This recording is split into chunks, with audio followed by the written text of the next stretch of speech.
Aware India educate India channel में आपका स्वागत है।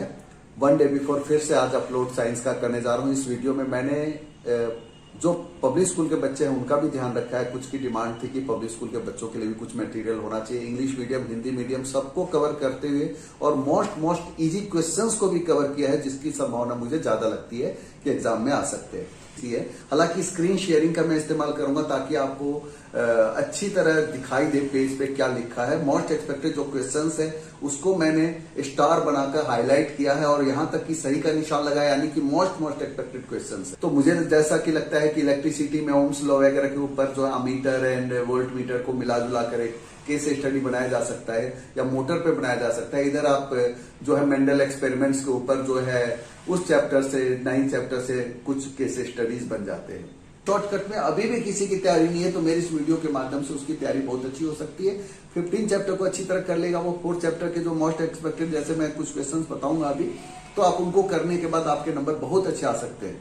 मुझे उम्मीद है आप इस वीडियो को अंत तक देखेंगे। हर बच्चों का पूरा ध्यान रखा गया है इस वीडियो में। कमेंट देने वाला है। मोस्ट एक्सपेक्टेड क्वेश्चंस इसमें से आने हैं। मेरी पूरी शुभकामनाएं आपके साथ है। All the best to all of you और उम्मीद है आप इस वीडियो को अंत तक देखेंगे। Thank you. तो शुरुआत करते हैं केमिस्ट्री से। तो केमिस्ट्री में सबसे ज़्यादा मोस्ट इंपॉर्टेंट अगर चैप्टर 4 में लगता है तो वो ये है versatile nature of carbon atoms, carbon की सर्वतोमुखी प्रकृति। मैंने लेफ्ट और राइट दोनों में हिंदी और इंग्लिश दोनों अटैच करने की कोशिश की है। कार्बन का वर्सेटाइल नेचर क्यों है? कैटिनेशन प्रॉपर्टी है, यानी कि श्रृंखलन का काम करते हैं। कार्बन जो है श्रृंखलन में यानी कि बहुत हाइड्रोजन के साथ लंबी श्रृंखला बनाता है।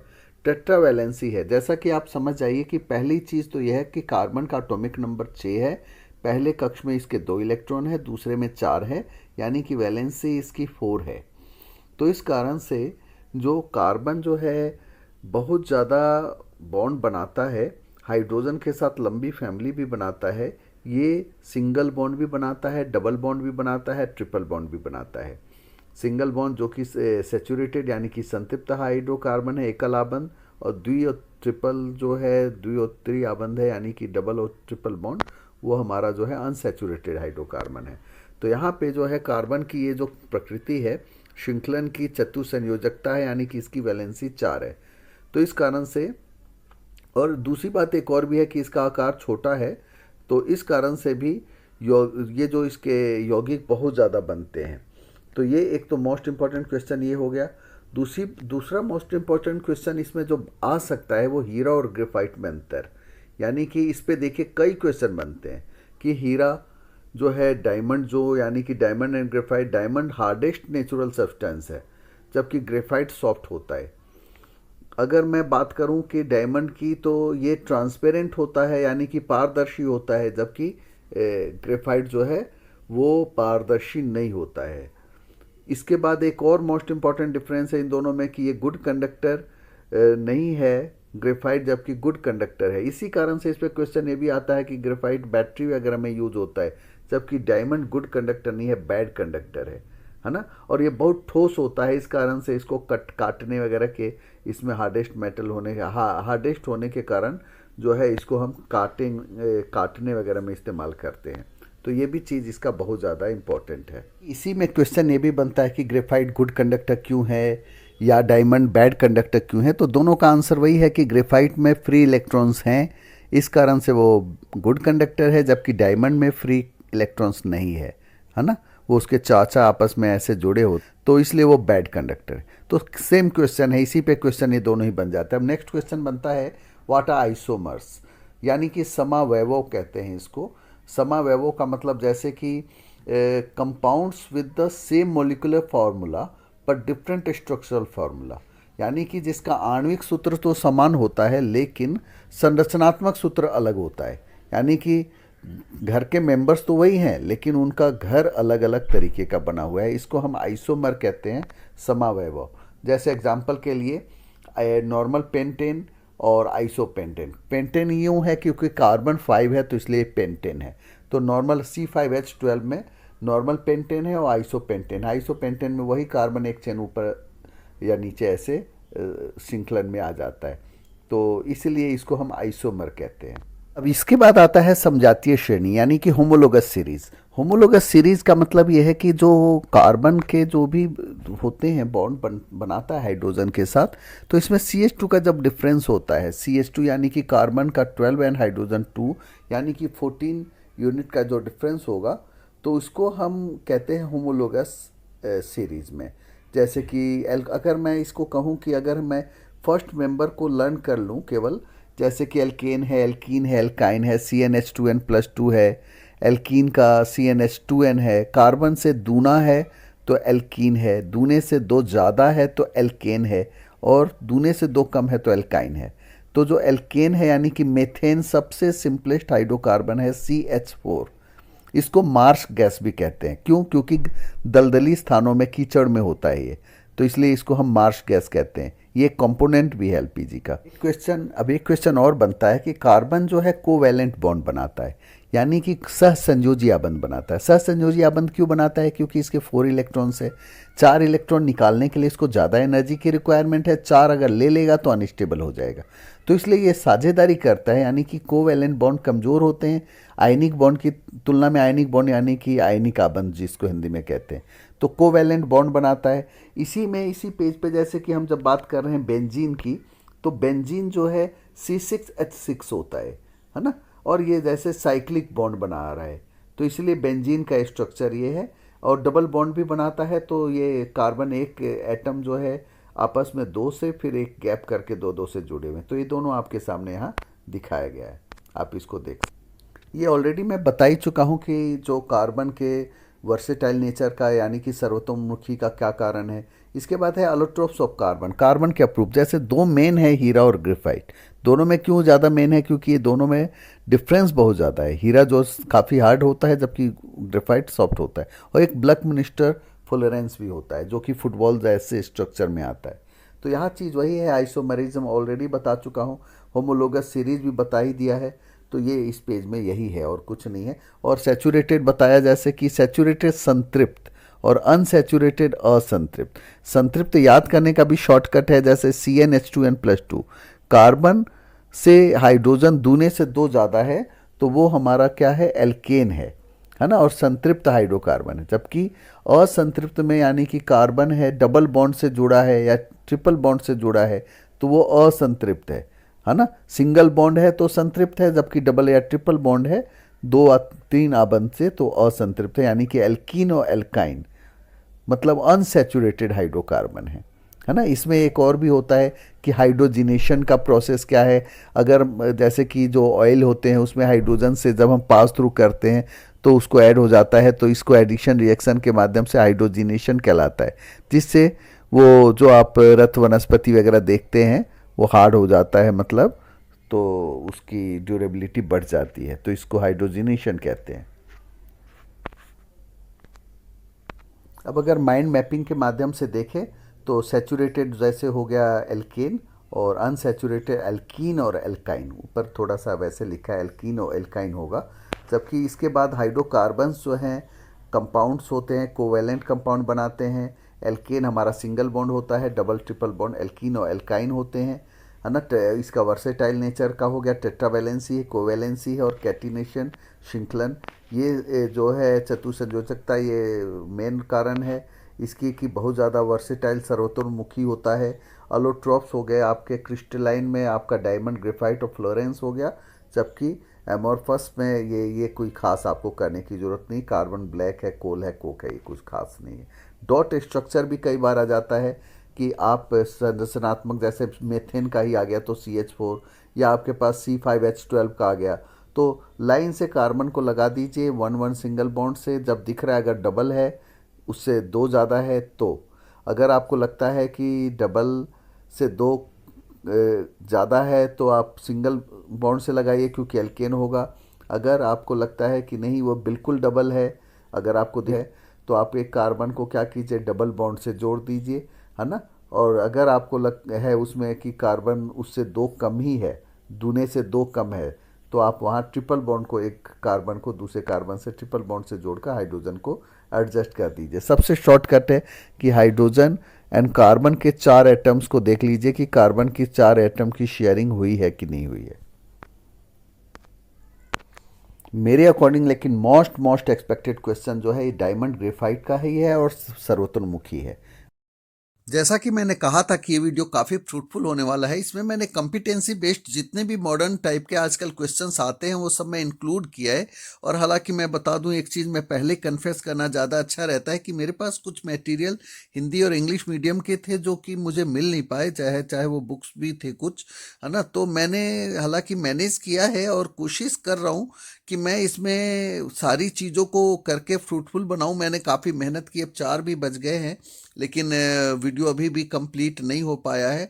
लेकिन मटेरियल को काफ़ी इकट्ठा करने में काफ़ी, क्योंकि मोस्ट एक्सपेक्टेड क्वेश्चंस को देखने के लिए काफ़ी टाइम लग जाता है, तो आप समझ सकते हैं। और मैं अपने व्यूअर्स से एक रिक्वेस्ट करूंगा कि आप जो मेरे वन डे बिफोर पहले के हैं उसको ज़रूर देखें, ताकि उसमें आपको कई क्वेश्चंस ऐसे भी मिलेंगे जो मैंने यहाँ पे स्किप किया है ना। लेकिन मोस्ट एक्सपेक्टेड क्वेश्चंस को, क्योंकि वीडियो ज़्यादा लंबा ना हो जाए, इसके लिए मैंने शॉर्टकट में कुछ मेन पेजेस सेलेक्ट किए हैं। जैसे कि मेरे पास कुछ अलग दूसरे बुक्स मैंने जो मैनेज किया था उसके थ्रू किया है, किसी साथी से लेकर।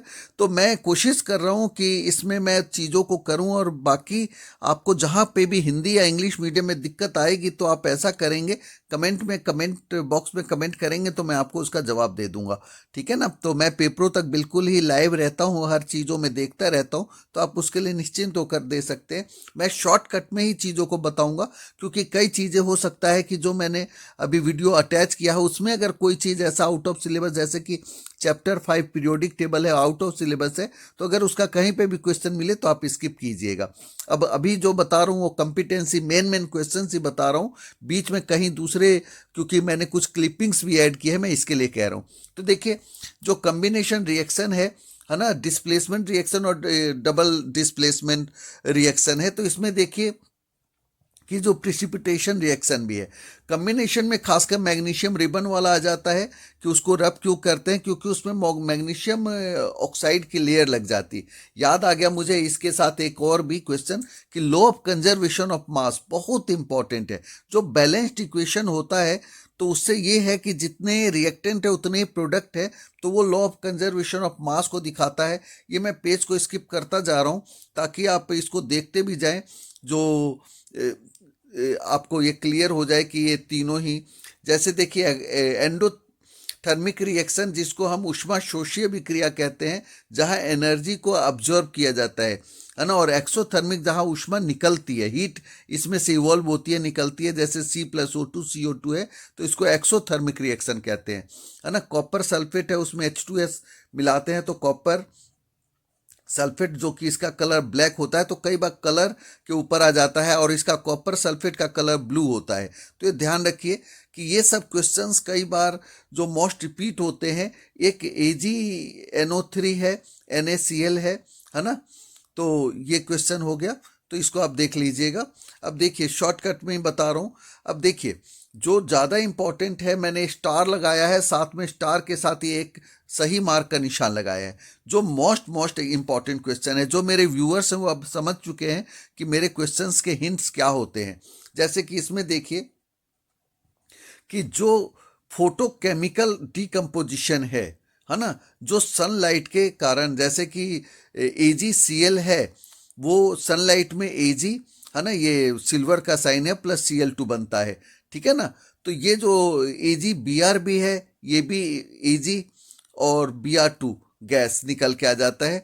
तो ये जो है फोटोकेमिकल डिकम्पोजिशन है, यानी कि ये डिकम्पोजिशन, यानी कि इसको हम क्या कहते हैं, कम्बिनेशन का मतलब संयोजन, और डिकम्पोजिशन का मतलब विघटन, यानी कि टूट जाना, है ना। जैसे कि ये AgCl है और वो दो हिस्सों में टूट गया, तो इसलिए इसको हम डिकम्पोजिशन, विघटन अभिक्रिया कहते हैं।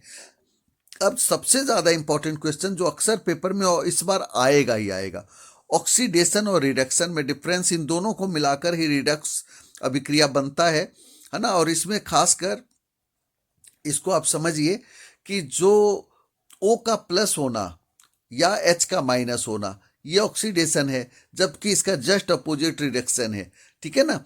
तो ये चीज आप समझिए कि इसमें लॉस ऑफ इलेक्ट्रॉन्स होता है, इलेक्ट्रॉन्स यहाँ लॉस होता है या बाय एन एटम, ठीक है ना, या आयन, जबकि यहाँ गेन होता है। तो ये चीज़ों को आपको समझना है कि ऑक्सीडेशन में और रिडक्शन में अगर हम ऑक्सीडाइजिंग एजेंट की बात करें तो वो इलेक्ट्रॉन को गेन करता है ना, जैसे कि नॉन मेटल है, ये लिखा है यहाँ पे। और ये जबकि रिड्यूसिंग एजेंट वो होता है जो इलेक्ट्रॉन को लूज करता है। ये एग्जाम्पल पेपर में अक्सर आता है कि कौन इसमें बताइए, और आएगा 101% पेपर में इस बार होना चाहिए। जैसे कि देखिए कि कोई भी एक एग्जाम्पल दिया हुआ है और उस एग्जाम्पल में पूछा जा रहा है कि क्या हुआ है। तो आप देखिए जिंक है, कॉपर सल्फेट में मिला तो जिंक सल्फेट बना और कॉपर बाहर आ गया। तो जिंक से क्या हुआ है, जिंक सल्फेट बना, ठीक है ना। और कॉपर का जो है वो कॉपर सल्फेट से कॉपर आ गया है ना। तो ये देखिए कि ऑक्सीडाइजिंग एजेंट क्या हुआ, यहाँ Cu हुआ, जबकि जिंक जो है इसमें देखिए SO4 इसके साथ ऑक्सीजन ऐड हो गया, ठीक है ना। तो ये जिंक क्या है, रिड्यूसिंग एजेंट हो गया क्योंकि इसने इलेक्ट्रॉन को लूज किया है, ठीक है। तो ये आपको समझना है। इसके बहुत सारे एग्जाम्पल आपको मिलेंगे। Cu+O2 है, CuO है ना। तो यहाँ ऑक्सीडेशन हुआ है, कॉपर का ऑक्सीडेशन हो गया, इसमें ऑक्सीजन जुड़ गया, ठीक है ना। तो ये आपको समझना है।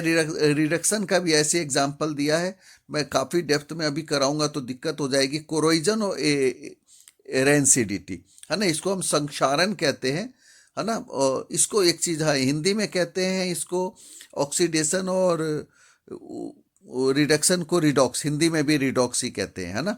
उपचयन और अपचयन कहते हैं, लेकिन वैसे दोनों को रिडॉक्स को हिंदी में भी रिडॉक्स कहते हैं।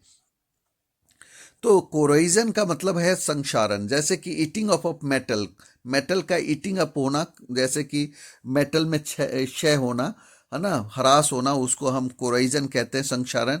जंग लगना, आयरन लोहे का जंग लगना इसी का एग्जाम्पल है। इसका आता है प्रिवेंशन कैसे करें, तो हम पेंट करके करते हैं, है ना। या गैल्वनाइजेशन एक अलग से आता ही है, जस्तीकरण इसको हिंदी में कहते हैं, जिंक की परत जिसमें चढ़ा दी जाती है। अब ऐसी ऑक्सीडेशन का एक दूसरा एग्जाम्पल है रेंसिडिटी, इस पे भी कई क्वेश्चन आते हैं। इसको विकृत गंधिता कहते हैं, गंध बदल जाता है ना। तो ऐसा क्यों होता है, तो इसमें कहते हैं कि एक चिप्स है, उसमें एक गैस डाला गया है, तो वो नाइट्रोजन गैस, ताकि वो ऑक्सीजन से रिएक्ट ना करे। तो ये सब क्वेश्चंस हैं जो कि आप इजी हैं, देख लीजिएगा आप, है ना। और ये देखिए कि सिल्वर क्लोराइड जो है ये वाइट कलर का होता है, सनलाइट में ये सिल्वर निकलता है, क्लोरीन आता है, जो कि मैंने अभी फोटोलाइटिक जो डिकम्पोजिशन बताया था, तो वो उसका एग्जाम्पल है। ये अक्सर पेपर में आता है, तो ये मोस्ट इंपॉर्टेंट है ना। जिंक रिएक्ट करता है सिल्वर नाइट्रेट से, तो जिंक नाइट्रेट बन जाता है। देखिए क्योंकि सिल्वर से ज़्यादा रिएक्टिव जिंक है, तो वो क्या करेगा, डिस्प्लेस करेगा, ठीक है ना। अब इसमें कई बार क्वेश्चंस आते हैं कि the colour of silver chloride changes from white to grey, है ना। तो रिएक्शन इज एज फॉलोज। ये क्या है, मैंने कहा ना कि कलर जो है वाइट से ग्रे हो जाता है, ठीक है। अब देखिए HCl इज ऑक्सीडाइज्ड। अब जरा यहां ध्यान दीजिए, मैग्नीशियम ऑक्साइड है और MnCl2 बना, ठीक है ना। तो ये क्या हुआ, ऑक्सीजन यहां से माइनस हो गया, ठीक, तो इसलिए इसका रिडक्शन हो गया है। और HCl में Cl2 आया है तो ऑक्सीडेशन हो गया। तो आप देखिए कि कभी भी ऑक्सीडेशन होने का मतलब है O का जुड़ जाना, ठीक है ना। और रिडक्शन का मतलब है O का हटना या हाइड्रोजन का जुड़ना, तो जस्ट अपोजिट होता है ये ऑक्सीडेशन का। अब इसमें ऑक्सीडाइजिंग एजेंट क्या हुआ, MnO2 हुआ, ठीक है ना, क्योंकि उसके कारण रिडक्शन हुआ है यहाँ पे। और रिड्यूसिंग ऐसे एजेंट HCl हो गया हमारा, ठीक है ना। अब देखिए HCl है जिसका ऑक्सीडेशन हुआ, Cl2 यानी कि H माइनस हो गया, H माइनस हुआ यानी कि उसका ऑक्सीडेशन हुआ। तो इस तरह के क्वेश्चन आते हैं पेपरों में। अब देखिए एक क्वेश्चन ये भी है कि कैल्शियम ऑक्साइड है, H2O मिला तो CaOH2 बना, है ना। हीट, इस पे एक और भी क्वेश्चन वैसे भी आता है कंपिटेंसी बेस्ड पे, है ना, कि एक केमिकल है, ये रहा, describe one activity is to show a chemical change that occurs in which colour change, है ना, change in temperature, temperature change होना। तो ये सब जो है एग्जाम्पल है थोड़े बहुत। इसको अब देखिए डीकम्पोजिशन रिएक्शन जो होता है उसी का एग्जाम्पल ये दोबारा से आ गया, AgBr है, और Ag सनलाइट में होकर और Br2 ब्रोमाइड अलग निकल के आया है ना। Antioxidant are added to foods, है ना। एंटीऑक्सीडेंट्स, वही मैंने कहा ना कि जैसे ऑक्सीजन से रिएक्ट ना करे तो इसके लिए हम क्या करते हैं, जैसे उसमें नाइट्रोजन गैस वगैरह डाल देते हैं, है ना। जैसे अंकल चिप्स में अंकल ज़्यादा चिप्स कम होते हैं, है ना, तो वही चीज़ है। अब देखिए कंपिटेंसी बेस्ड क्वेश्चंस के कुछ और भी एग्जांपल हैं। ये देखिए मोस्ट इंपॉर्टेंट क्वेश्चन है। यहाँ पे कहता है 3Fe प्लस XH2O है ना, और Fe3O4। तो इसको कैसे करेंगे हम, O4 है यहाँ पे, 4 है, तो हम 4 को बैलेंस करने के लिए यहाँ O के आगे 4 लगाएंगे। तो ठीक है, X की वैल्यू क्या हो गई, 4 हो गई। अब यहाँ पे YH2 है, तो अब देखिए H2 के आगे अब लगाना है। यहाँ अगर हमने 4 लगा दिया तो H तो 8 हो गया, तो 8 हो गया, तो यहाँ पे Y की वैल्यू भी हमें 4 रखनी होगी। आंसर इसका क्या होगा, हमारा D हो जाएगा, ठीक है ना, जिसमें X की वैल्यू 4 और Y की वैल्यू 4। अब एक चीज और देखिए, ये यहाँ पे मिलान करना है। NO2 गैस है, CO2 है। अब CO2 तो आप जानते हैं कि एक्सटिंग्विशेस फायर है ना। एक चीज और बता दूं कि आंसर में केवल आपको ऑप्शन लिखना है ना, ये नहीं कि क्वेश्चन को उतारने लग जाए। तो CO2, अब जैसे एक भी आंसर आपको समझ में आ जाता है कि CO2 एक्सटिंग्विशेस फायर यानी कि आग बुझाने में काम आता है, तो B का 2 होगा। लेकिन देखिए B का 2 तो यहाँ दोनों में ही है। अब आगे देखिए O2 गैस, तो O2 आपको पता है ऑक्सीजन है, यह आग जलने में मदद करता है, तो C का 5 होगा। तो ये रहा C का 5, ये है, जबकि ऊपर क्या है, सपोर्ट, C का 4 होना चाहिए, सपोर्ट कंबशन, जबकि नीचे वाले में 5 है, यानी कि इसका आंसर C हो जाएगा। अब C यानी कि मतलब नाइट्रोजन ऑक्साइड जो गैस है, इसका आंसर ये ब्राउन फ्यूम्स होता है इसमें। CO2 एक्सटिंग्विशेस फायर है। O2 जो गैस है वो जलने में मदद करता है। सल्फर डाइऑक्साइड D का जो हमारा जो है 5th हो जाएगा, क्योंकि ये पिंजेंट स्मेल है इसकी, है ना। और H2 gas Burns with pop sound, है ना। तो ये ध्यान रखिए। CO2 के बारे में ये भी आता है कि मिल्की कर देता है, चूने के पानी को दूधिया कर देता है, और ये जो है पॉप साउंड से जलता है जो भी H2 गैस है। कई बार कार्बोनेट जब भी होता है पूछा जाता है गैस कौन सा इवॉल्व होगा, तो ध्यान रखिए वहां पे गैस जो इवॉल्व होता है वो कार्बन डाइऑक्साइड होता है, और जब HCl वगैरह जब होता है तो उसमें H2 होता है। तो ये ट्रिक है, आप इसको ध्यान रखिएगा। अब देखिए क्वेश्चन है कि एक compound X used in manufacturing a cement बनाने में X कंपाउंड यूज हो रहा है।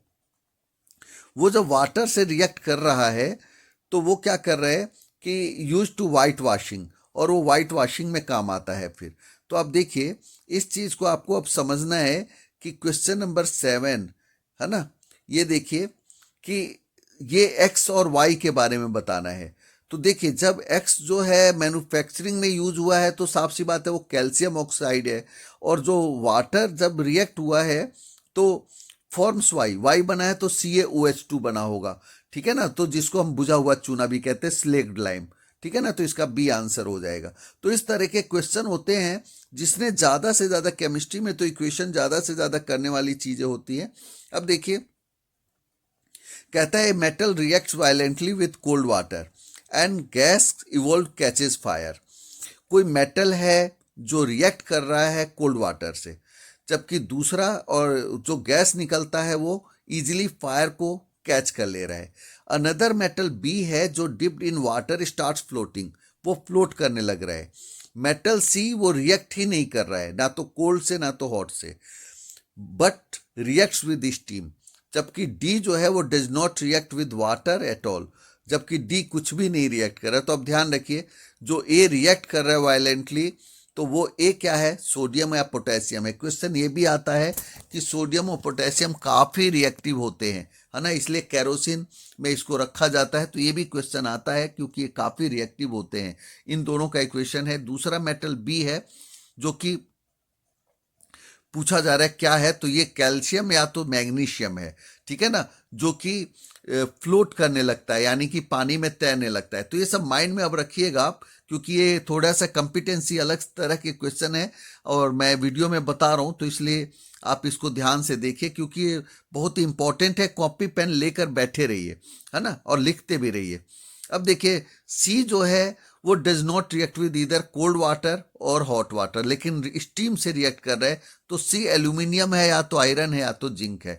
और जो D है जो रिएक्ट ही नहीं कर रहा वो लेड है या तो कॉपर है या तो सिल्वर है या तो गोल्ड है, ये बहुत कम रिएक्टिव होते हैं, तो इसलिए वो क्या है, कॉपर है या तो सिल्वर है या तो वो गोल्ड है ना। अब देखिए zinc plate is dipped in ferrous sulphate. अब देखिए कभी भी इस तरह के बहुत सारे क्वेश्चन वो आएंगे भी। अगर फेरस में जिंक को डाला है तो जिंक ज्यादा रिएक्टिव है तो जिंक सल्फेट बनेगा, फेरस बाहर आ जाएगा, ठीक है ना। अब ऐसे ही ferrous sulphate was taken in 4 separate. अब इसी तरह का सेम क्वेश्चन है कि अलग अलग कॉपर डाला, जिंक डाला, एल्यूमिनियम डाला, तो जब देखिए ज्यादा रिएक्टिव डालेंगे तो वो क्या करेगा, डिस्प्लेस करेगा। कम रिएक्टिव डालेंगे तो डिस्प्लेस नहीं करेगा। तो वही चीजें यहाँ पे लिखी है कि this is because copper being less reactive than iron do not displace. और दूसरे में डिस्प्लेस वो कर रहा है एल्यूमिनियम जिंक, क्योंकि ये ज़्यादा, आप ज़्यादा होगा तो स्क्रीनशॉट ले लीजिएगा, है ना, ताकि मैं टाइम को थोड़ा बचा सकूं। अब देखिए इसके बाद gold jewellery was dipped in aqua regia, है ना। कहता है कि गोल्ड ज्वेलरी जो होते हैं उसको एक्वारीजिया, एक्वारीजिया ध्यान रखिए ये पेपर में अक्सर आ जाता है। ये हाइड्रोक्लोरिक एसिड कंसंट्रेटेड HCl और नाइट्रिक एसिड HNO3, यानी कि 3 हिस्सा होता है HCl का और 1 हिस्सा होता है नाइट्रिक एसिड का, तो एक्वारीजिया बनता है। अब ये क्या करता है कि गोल्ड वगैरह, जैसे जब हम कई बार सुनार के पास जाते हैं तो वो क्या करता है, उसको पिघला देता है और फिर वो नए बनाकर उसको दे देता है। तो होता क्या है कि वो एक्वारीजिया में डालता है उसको, और 22 कैरेट 24 प्योर होता है जो कि सॉफ्ट होता है, तो उसके गहने नहीं बनते हैं। तो 22 कैरेट प्योर पार्ट लेकर और 2 पार्ट उसमें कॉपर या तो सिल्वर मिला देते हैं, ठीक है ना, तो ताकि उससे इजीली हमारे कोई भी जो गहने वगैरह हैं वो बन जाते हैं। अब देखिए कि कोरोजन आपको बता ही दिया, जंग लगना, जो रस्टिंग कहते हैं, और उससे बचाने का प्रिवेंशन भी बताया। अब ये इंपॉर्टेंट क्वेश्चन है ना, इलेक्ट्रोलाइटिक रिफाइनिंग ऑफ कॉपर, खासकर जैसे कि कॉपर है, जिंक है, निकिल है, एजी है, एयू है, गोल्ड है, इनका ऐसे किया जाता है। इसमें केवल कोड वर्ड में बता रहा हूं, जैसे कि एक कैथोड एक एनोड, है ना, एक माइनस है ये और ये प्लस है, ठीक है। प्लस वाला इम्प्योर होता है, ध्यान रखिए, है ना, जो प्लस है यानी कि बुराई ज्यादा होती है, तो माइंड में सेट कीजिए कि जो पॉजिटिव है उसकी संख्या ज्यादा है, तो यानी कि वो पॉजिटिव प्लेट जो है वो होता है जो मतलब कि प्योर नहीं है, और जो प्योर है वो माइनस में रहता है, ठीक है ना। फिर इलेक्ट्रोलाइटिक में जब हम कॉपर सल्फेट सॉल्यूशन डाल देते हैं, कॉपर सल्फेट डाला हुआ है, ठीक है ना, और जब हम इसमें इलेक्ट्रिसिटी पास करते हैं तो क्या करता है, जो प्योर है वो प्योर में आकर मिल जाता है, जैसे अच्छे में अच्छा मिल जाता है और बुरे के नीचे बुराई इकट्ठी हो जाती है, जैसे ये रहा, है ना, बुराई नीचे यानी कि इम्प्योरिटी नीचे इकट्ठी हो गई है। तो ये मेथड है, इसको याद रखने का आप ध्यान रखिएगा। एनोड यानी कि पॉजिटिव होता है, और ये पॉजिटिव का मतलब यहाँ पे जो है इम्प्योरिटीज वाला जो वो है वो रॉड है। तो इस तरीके से आप याद रखिए। गैल्वेनाइजेशन आपको बता ही दिया, बहुत इंपॉर्टेंट क्वेश्चन है ना, जिंक की लेयर को चढ़ाने को कहते हैं। अब ऐसे कुछ और क्वेश्चन अब देखिए, कार्बन एंड इट्स कंपाउंड का मैं बताऊं, वीडियो जो अभी और भी क्लिपिंग मैंने इंक्लूड किया है उसमें कार्बन एंड इट्स कंपाउंड का भी है ना।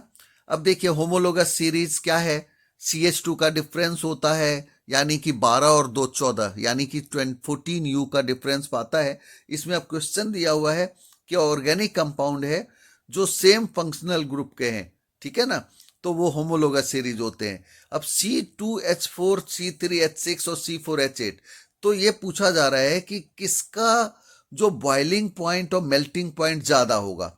तो आप समझ लीजिए कि मोलिकुलर मास जिसका ज्यादा होगा उसका बॉइलिंग एंड मेल्टिंग पॉइंट भी, यानी कि जो पिघलने वाला पॉइंट और जो उबलने वाला पॉइंट, क्वथनांक कहते हैं और गलनांक कहते हैं, वो ज्यादा होगा। अब जैसे C2H4, ठीक है ना, और ये एग्जाम्पल के तौर पे जो है C4H8, तो C4H8 का मोलर मास सबसे ज्यादा हो गया, ठीक है ना, C2H4 और C3H6 की तुलना में, तो इसलिए C4H10 का मेल्टिंग एंड बॉइलिंग पॉइंट भी ज्यादा होगा। तो ये आप समझ लीजिए कि ये सब क्वेश्चन पेपरों में कभी कभी आते हैं, तो जिसको आता है उसकी तो बल्ले बल्ले हो जाती है, जिसको नहीं आता तो उसके लिए रह ही जाता है।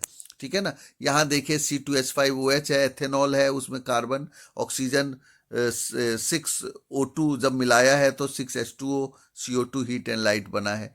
ये सब शॉर्टकट में मैं बता दे रहा हूँ केवल कि आप एक बार देख लीजिएगा, है ना। ये देखिए एथेनॉल, एथेनॉल जो है ये 443 केल्विन टेम्परेचर पे कंसंट्रेटेड H2SO4 के साथ बनाया तो एथीन बना है और H2O निकल के आया है, ठीक है ना। तो ये डिहाइड्रेशन रिएक्शन कहते हैं to form ethene.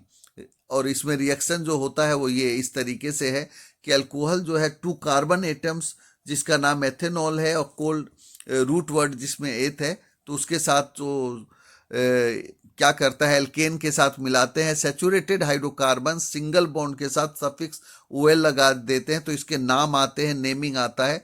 Soap and detergent आपको पता है, साबुन और डिटर्जेंट, डिटर्जेंट जो है हार्ड वाटर में भी क्या करता है, झाग देता है, जबकि सोप नहीं देता है ना। तो इसमें कई बार डिफरेंस आ जाता है कि साबुन और डिटर्जेंट में अंतर बताइए। साबुन कार्य कैसे करता है तो ये देख लीजिए साथ में कि ये Na है और ये जो है ये पानी के साथ भागना चाहता है और ये मैल में चिपकना चाहता है, ठीक है ना।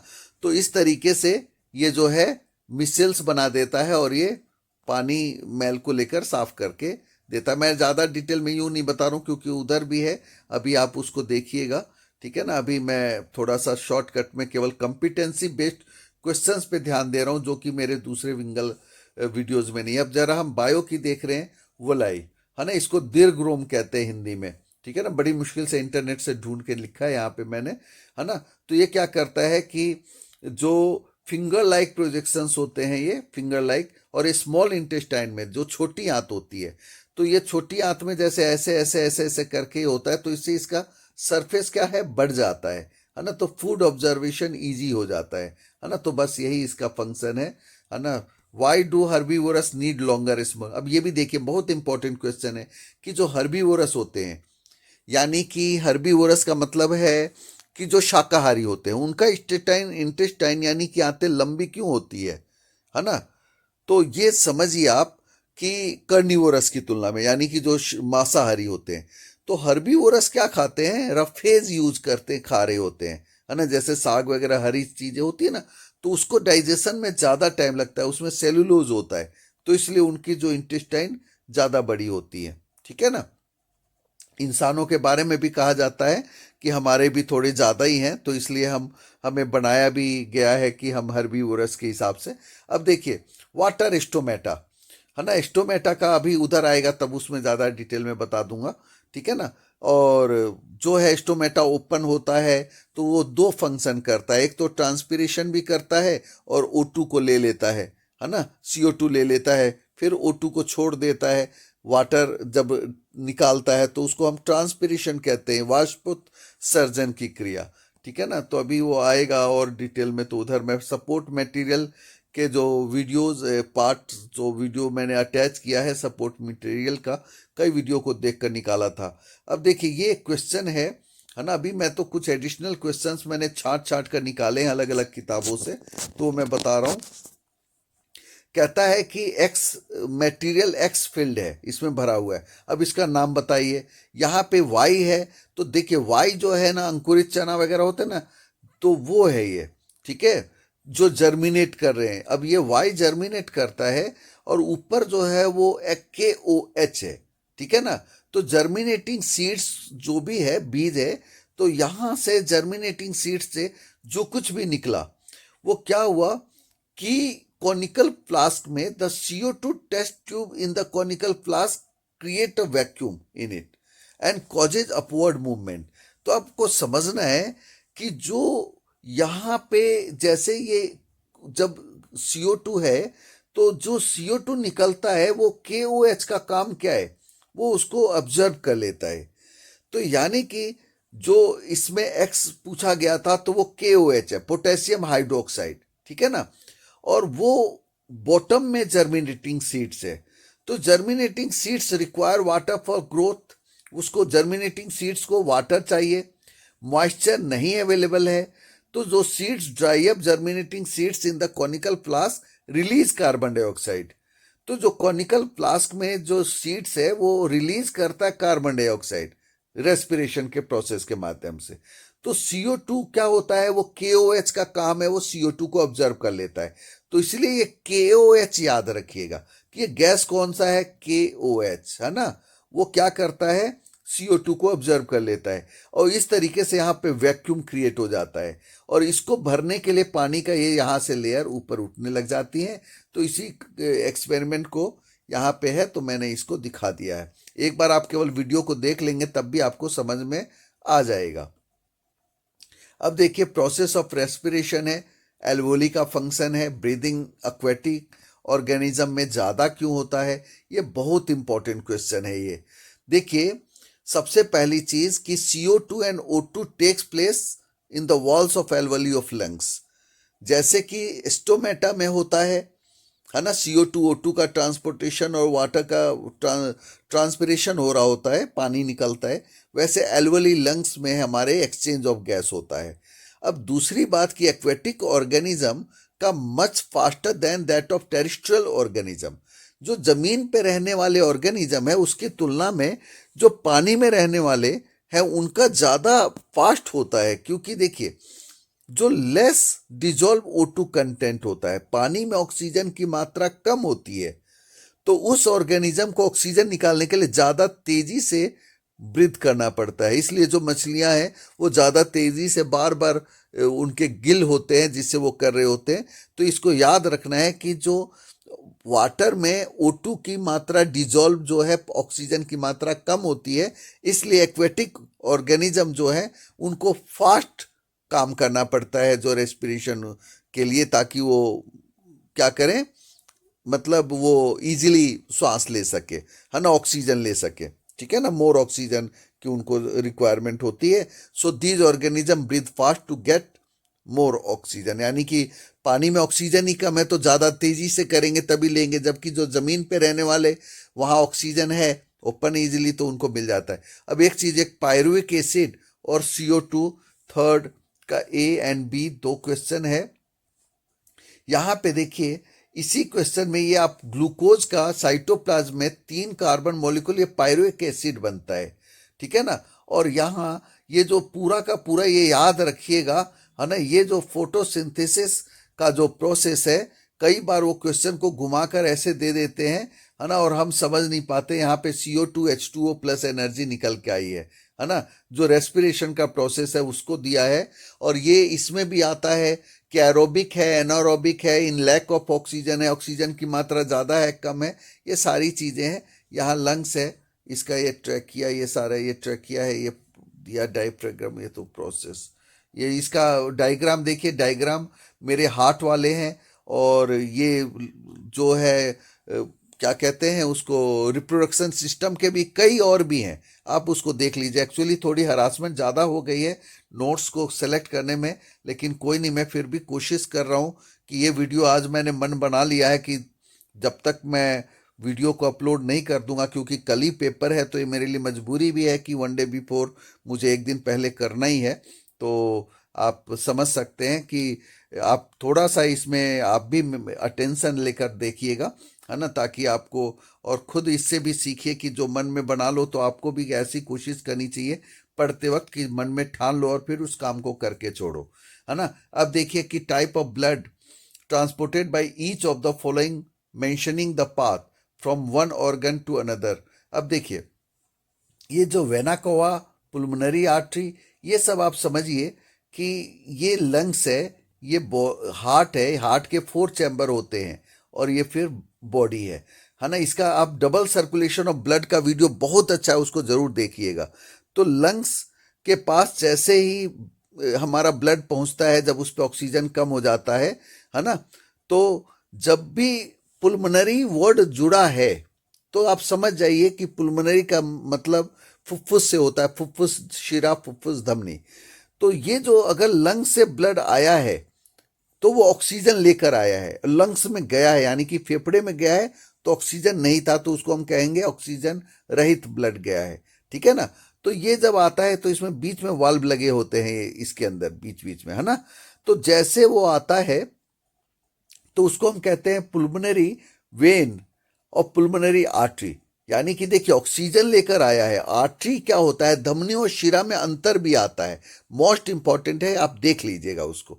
तो जो धमनी है यानी कि आर्टरी है, उसमें ऑक्सीजनेटेड ब्लड बहता है, जबकि शिरा में डीऑक्सीजनेटेड ब्लड होता है। और जो ऑक्सीजनेटेड ब्लड होता है तो उसकी थिक वॉल्स होती है, क्योंकि उसमें प्रेशर ज्यादा होता है ना। और जबकि शिरा जो होती है उसमें वाल्व लगे होते हैं ताकि ब्लड ऊपर ना वापस रिवर्स ना हो जाए। तो ये सब समझने की चीजें हैं, जो अभी और आएंगी तो मैं बता भी दूंगा।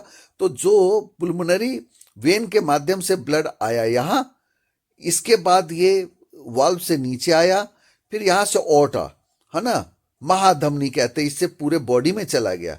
जब ऑक्सीजन कम हुआ तो वो दोबारा यहां से कहाँ आएगा, यहां पे आएगा। ये मैंने ऊपर गलत बना दिया, ये ऐसे जाएगा, ठीक है ना, यहां आएगा। इसको हम कहते हैं वेना कोवा, ठीक है ना, यही है वेना कोवा। और इससे ऊपर जो है, जब ये ऊपर से नीचे आएगा तो फिर यहां से ये ब्लड दोबारा लंग्स में चला जाएगा, इसको हम कहेंगे पुल्मोनरी आर्टरी। तो अब आपको ये समझ में आ गया कि ये किस तरह। बाकी मेरा डबल सर्कुलेशन और ब्लड का वीडियो बहुत ही जबरदस्त है, उसमें सारे इंपॉर्टेंट क्वेश्चंस मैंने कवर किए हैं, आप उस वीडियो को जरूर देख लीजिएगा। कई वीडियो जैसे लाइट का वीडियो है ना, केमिस्ट्री स्पेशल वीडियो है, जबरदस्त वीडियो, आप उसको देखेंगे तो आपको सब कुछ समझ में आ जाएगा, है ना। अब artery have thick electric walls, elastic walls, मैंने पहले बता दिया कि इलास्टिक वॉल्स क्यों होता है, थिक मजबूत होती हैं, है ना। और इलास्टिक वॉल्स होती हैं, मतलब कि इलास्टिक का मतलब होता है लचीला होता है, क्योंकि उसमें ऑक्सीजनेटेड ब्लड बहता है। एम्फीबियंस और रेप्टाइल्स के 3 चैम्बर्ड हार्ट होते हैं, ठीक है। They have 3 chambered heart because these animals have a lower metabolic rate, यानी कि उनको एक तो ऑक्सीजन की कम जरूरत पड़ती है बजाय हम लोगों की बात करें तो इसलिए जो है उनका स्लोअर मेटाबॉलिक रेट होता है और requires less amount of oxygen पर लीटर ऑफ ब्लड, है ना, उनको ऑक्सीजन की कम रिक्वायरमेंट होती। जो क्वेश्चन आपको बहुत अच्छा लगे, है ना, मैं हालांकि 1 घंटे में, देखिए मैं ये मानकर चलता हूँ आपकी पूरी तैयारी है। मैं बार बार ये बात क्यों कहता हूँ कि कई बच्चे ऐसा ना हो कि बिल्कुल इसी के भरोसे रहें। हालांकि भगवान की दया से हर बार पेपर पूरा आता है, लेकिन फिर भी, है ना, आपको थोड़े और भी क्वेश्चंस करने चाहिए। अब लिम्फ क्या होते हैं, लसिका कहते हैं इसको, हिंदी में हम लसिका तंत्र, लिम्फेटिक सिस्टम। तो ये एक टाइप ऑफ फ्लूइड है, लिक्विड है, और ये क्या होता है, ब्लड से डिफरेंट होता है ना, ब्लड प्लाज्मा से। और ये क्या करता है, colourless and contains less protein, इसमें प्रोटीन कम होता है। ये डाइजेस्टिव एंड ऑब्जर्व फैट को क्या करता है, कैरी कर लेता है। एक चीज समझिए कि जो ब्लड का सर्कुलेशन है heart to body, body to heart, जबकि जो लिम्फ है ओनली बॉडी टू हार्ट होता है। तो इसको भी आप समझिएगा। 4 फंक्शन ह्यूमन हार्ट का, वो अभी डबल सर्कुलेशन मैंने पहले बता दिया है। जाइलम, जौ से जाइलम, जौ से जल, याद रखिएगा। जाइलम में ट्रांसपोर्टेशन ऑफ वाटर होता है, फ्लोएम में फूड होता है ना। ये मूवमेंट जो है वो यूनिडायरेक्शनल है, यानी कि एक डायरेक्शन में होता है, जबकि फ्लोएम का डायरेक्शन बाई डायरेक्शन होता है ना। तो ये भी ध्यान रखने की चीज़ है। छोटे मोटे क्वेश्चन है जो मुझे दिख जा रहे हैं, मैं बता दे रहा हूँ, हालांकि मैंने सेलेक्ट तो कर ही लिया था फिर भी, है ना। अब देखिए, प्लांट्स को low energy needs as compare to animals, है ना। प्लांट्स की को एनर्जी की कम जरूरत होती है एनिमल्स की तुलना, क्योंकि वो स्टैटिक रहते हैं। एनिमल्स दौड़ते भागते कूदते रहते हैं, तो ये सब बना बनाकर भी लिख लीजिएगा इसलिए। और ट्रांसलोकेशन क्या है, ट्रांसपोर्टेशन ऑफ वाटर जो होता है वो ट्रांसपिरेशन है, जबकि ट्रांसलोकेशन है द ट्रांसपोर्ट और movement of soluble products of photosynthesis from leaf to other parts, यानी कि जो फूड है वो एक तरीके से दूसरी जगह जाता है, उसको हम ट्रांसलोकेशन कहते हैं, है ना। अब देखिए अगला जो है हमारा ब्लड सर्कुलेशन फिशेज का डिफरेंट है from the blood circulation in human being. मैंने पहले बताया कि उनको ज़्यादा एक तो गिल्स को प्रयोग करना पड़ता है क्योंकि ऑक्सीजन की मात्रा कम होती है, और दूसरी बात कि जो heart twice during each cycle, ही इंसान में एक साइकिल जब चलता है तो 2 बार ब्लड को पंप करता है, जबकि उनमें 1 बार पंपिंग होती है। तो इस चीज को भी समझना है ना। वेन्स जो होते हैं उसके वाल्व्स होते हैं, याद रखिए, बिल्कुल मोस्ट इंपॉर्टेंट क्वेश्चन आ सकता है ये। वेन्स में वाल्व्स होते हैं जबकि आर्टरीज में नहीं होते हैं। वाल्स होने का कारण क्या है कि वो रिवर्स ना चला जाए। और आर्टरीज के थिक होते हैं, इलास्टिक होते हैं, ताकि क्योंकि उसमें ऑक्सीजनेटेड ब्लड होता है, ठीक है ना। तो ये चीजें बार बार मैं इसलिए बता रहा हूँ क्योंकि मुझे ज्यादा इंपॉर्टेंट लग रहे हैं। Veins have walls to prevent backflow, ठीक है ना, ये मिल गया दोबारा से, ठीक है। Ventricles have thicker muscular walls than atria. Ventricles जो होते हैं वो उसके थिकर यानी कि थिक मस्कुलर वॉल्स होते हैं आर्ट्रिया की तुलना में। आर्ट्रियम एंड वेंट्रिकल्स होते हैं, है ना, जिसको आर्ट्रियम को हम कहते हैं आलिंद और वेंट्रिकल्स को हम कहते हैं निलय। तो याद रखिए, आलिंद आ से आलिंद, और उसमें ब्लड आता है, और नी से निकल, नी से निलय, है ना, ब्लड निकलता है। तो ये सब ट्रिक है, माइंड में बना के रखेंगे तो लंबे टाइम तक आपको याद रहेगा। अब देखिए, ये सब कुछ क्वेश्चंस है। रिफ्लेक्स एक्शन और वॉकिंग। रिफ्लेक्स एक्शन मैंने आपको बता ही दिया था पहले भी, और उसमें भी और भी कई बार आएगा ये, है ना। जो स्पाइनल कॉर्ड से डायरेक्ट हमारे पास जो एक रिफ्लेक्स आर्क बन जाता है, जैसे कि कोई चीज गर्म प्लेट पे हाथ लग जाए, तो ये आप पिक्चर बनाइए और उसको पूरा रिवर्स करके यू शेप करके उसको दिखा दीजिए, सफिशियंट है। जबकि वॉकिंग एक वॉलंटरी एक्शन है, यानी कि वॉलंटरी एक्शन का मतलब जो हमारी इच्छा से चलता है ना, ऐच्छिक क्रिया है, और वो अनैच्छिक क्रिया है। वर्ड याद आ जा रहे कभी कभी हिंदी के, तो बता दे रहा हूं मैं, है ना। अब देखिए, सेरिब्रम और सेरिब्लम में अंतर, है ना। सेरिब्रम जो है ये part of the fore brain है, जबकि ये हिंड ब्रेन, है ना, यानी कि जो पश्च मस्तिष्क होता है, पीछे का जो पश्च मस्तिष्क, उसका हिस्सा है सेरिब्लम कहते हैं इसको हम। ये divided into two cerebellar hemispheres और controls coordination, accuracy of movement, यानी कि ये सब पे काम आता है। इसके फंक्शन ऑफ ब्रेन के हैं, ये आप समझ लीजिएगा, responsible for controlling voluntary actions, है ना, यानी कि सेरिब्रम का काम वॉलंटरी एक्शन को कंट्रोल करने का है। ये मैंने निकाल कर जो भी मोस्ट इंपॉर्टेंट क्वेश्चन दिखे हैं, खासकर क्योंकि कंपिटेंसी बेस्ड क्वेश्चन में बच्चे ज़्यादा परेशान हो रहे हैं। अब ये बहुत ही ज़्यादा इंपॉर्टेंट है, बहुत ही ज़्यादा इंपॉर्टेंट है। एड्रिनलाइन जो होता है, एड्रिनल ग्लैंड्स, है ना, ये क्या है कि किडनी के थोड़ा सा ऊपर होता है, और इसको हम इमरजेंसी हार्मोन कहते हैं। जैसे एक है कोई दिक्कत आती है, इस पर कई क्वेश्चन आपको मिलेंगे आगे भी। ये देखिए, इसका फंक्शन, एक्शन, ये रहा, इसको लेबलिंग करने के लिए आ जाता है। ये डेंड्राइट है, ये एक्शन है ना, ये नर्व एंडिंग है, ठीक है ना। तो इस तरीके से कई बार आ जाता है, तो इसको आप समझिए कि कोई गलत ना हो जाए। कार्बोहाइड्रेट रिच मील इनटेक। अब देखिए, feedback mechanism of hormone regulation.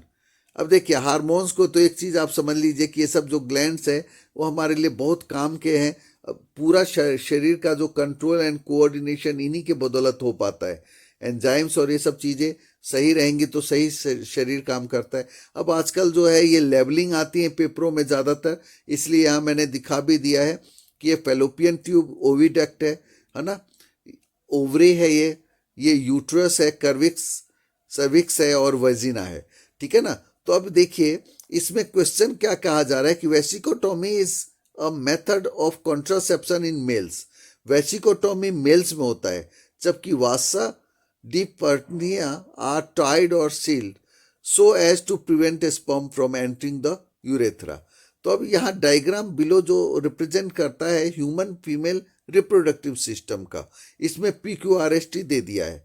अब क्या कह रहा है कि identify the labelled part that will be operated on for tubectomy in females. अब कह रहा है कि वो लेबल्ड पार्ट बताइए जो कि ऑपरेट करना पड़ता है ट्यूबिकोटोमी फीमेल्स में। तो आप समझिएगा कि वो ओविडक्ट है, और इसके बाद हमारा जो है, Kavya says that if R is removed the female would not be able to produce x. Is she correct? तो वो गलत कह रही है ना। वो ये कह रही है कि अगर आर को रिमूव कर दिया गया तो फीमेल जो है वो रिप्रोड्यूस नहीं कर पाएगी। तो ये गलत कह रही है, वो आर इसके लिए नहीं करना होता है। और हमारे पास जो है इस चीज, अब समझना है कि पार्ट जो इसका जो है पार्ट क्यू, ये रहा ना, फेलोपियन ट्यूब और ओविडक्ट, ठीक है। तो ये क्या है कि इसको ऑपरेट करना होता है, ठीक है ना। इसी ट्यूब को बंद कर देते हैं ताकि जो प्रेगनेंसी ना हो पाए दोबारा। और दूसरी बात है कि वो जब वो काव्या कह रही है कि आर इज रिमूव्ड, आर को रिमूव कर दिया गया। आर यानी कि यूट्रस है, यूट्रस को रिमूव करने से कुछ नहीं होगा, उसके लिए ओवरी जो है वो ज़्यादा वो है, ओवरी ही मेन होता है कि removal of R does not affect the production of X. X तो ओवरी से प्रोड्यूस होता है, तो इसलिए आर को ब्लॉक करने से कुछ भी नहीं होगा, तो इसलिए वो गलत कह रही है ना। तो अब इसको आगे देखते हैं और क्या क्वेश्चन है इसमें, है ना। इस तरीके का लेवलिंग आता है, खासकर ध्यान रखिएगा, है ना। ये प्लांट्स का first generation, second generation, phenotype जो दिखता है, जीनोटाइप जो दिखता नहीं है, ये सब कुछ शॉर्ट चीज़ें हैं जो मैं बता दे रहा हूँ। एक्स वाई और एक्स एक्सिस पे ये भी आ जाता है। ये इंपॉर्टेंट क्वेश्चन है कि ये 50-50 क्यों रहता है। देखिए 22 पेयर होते हैं मेल और 22 पेयर फीमेल के। अब जो 22 क्रोमोसोम्स होते हैं प्लस एक्स एक्स होता है और फीमेल में, जबकि एक्स वाई मेल में होता है और एक्स वाई भी होता है और एक्स भी होता है। तो इस तरीके से दोनों का कम्बिनेशन मिलाकर 50-50 हो जाता है ना। जैसे कि या तो एक्स एक्स होगा या तो एक्स वाई होगा। तो ऐसे में जब 50-50 रेशियो हो जाता है तो इसलिए बैलेंस, नेचर बैलेंस करके चलता है, ठीक है ना। और अगर मान लेते किसी और ऑर्गेनिज्म का आता है, उसकी संख्या आती है, तो आप समझ जाइए अगर वो 22 एक का है तो दोनों को मिलाकर जाइगोट जब फॉर्म करेगा तो 44 हो जाएगा, ठीक है ना। यहाँ देखिए लेवलिंग किया हुआ है और इसमें क्वेश्चन जो है पूछा जा रहा है, विच event will be likely affected if a female's uterus is implanted with intrauterine device, है ना। देखिए इंट्रायूट्रिन डिवाइस जो है इम्प्लांट कर दिया जाए तो उससे इम्प्लांटेशन ऑफ एम्ब्रॉय अफेक्ट होगा, ठीक है ना। यानी कि जो इंट्रायूट्रिन डिवाइस डाला जाए, इसका आंसर डी हो जाएगा, ठीक है, इम्प्लांटेशन ऑफ एम्ब्रॉय। अब देखिए when a sperm is deposited into the vagina, which root, देखिए वजीना, उसके बाद सर्विक्स, फिर यूट्रस और फिर ओविडक्ट, है ना। यहाँ ये, फिर यूट्रस, है ना, फिर यहाँ पे ओविडक्ट, ठीक है ना। तो ये आपको समझना है कि इस तरीके से क्वेश्चन को घुमाया जाता है ताकि आप थोड़े से कंफ्यूज हो, हालांकि क्वेश्चन वही रहता है सारा। फर्टिलाइजेशन कहाँ टेक प्लेस होता है, बहुत ही ज़्यादा इंपॉर्टेंस है ना, इंपॉर्टेंट। ये देखिए जो ओविडक्ट में, यहीं पे ओविडक्ट कहते हैं इसको, ठीक है ना, फैलोपियन ट्यूब भी कहते हैं, दोनों में से कोई भी ऑप्शन सही है। तो वहीं पे जो है फर्टिलाइजेशन यानी कि निषेचन की प्रक्रिया होती है, ठीक है ना। तो ये ध्यान रखिएगा। अब देखिए क्वेश्चन ये भी है कि टोबैको प्लांट है, number of chromosomes in female gamete, ठीक है ना। In tobacco plant the male gamete है 24। तो देखिए इसके मेल गेमेट 24 है तो वो भी 24, दोनों मिलकर 48 हो जाएंगे। डबल कर दिया कीजिए। यही कारण है कि हाफ हाफ रहते हैं। नहीं तो अगर मान लेते हैं कि क्रोमोसोम्स जो सेक्सुअल हार्म वो हैं हमारे सेल्स हैं, वो हाफ रहते हैं, ठीक है ना। पूरा ऑर्गेनिज्म मिलकर डबल हो जाते हैं। तो हाफ और मेल के और हाफ फीमेल मिलके फिर वो डबल होके यानी कि पूरे एक ऑर्गेनिज्म बन जाते हैं, जैसे जो जाइगोट फॉर्म करता है।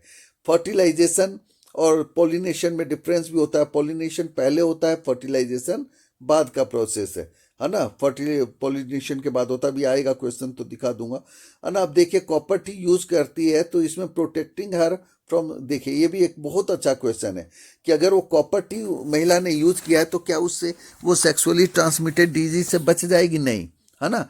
कॉपर टी केवल उसको प्रेगनेंसी से बचा सकता है, ठीक है ना, रोकता है, मतलब बचा क्या सकता है, रोकता है।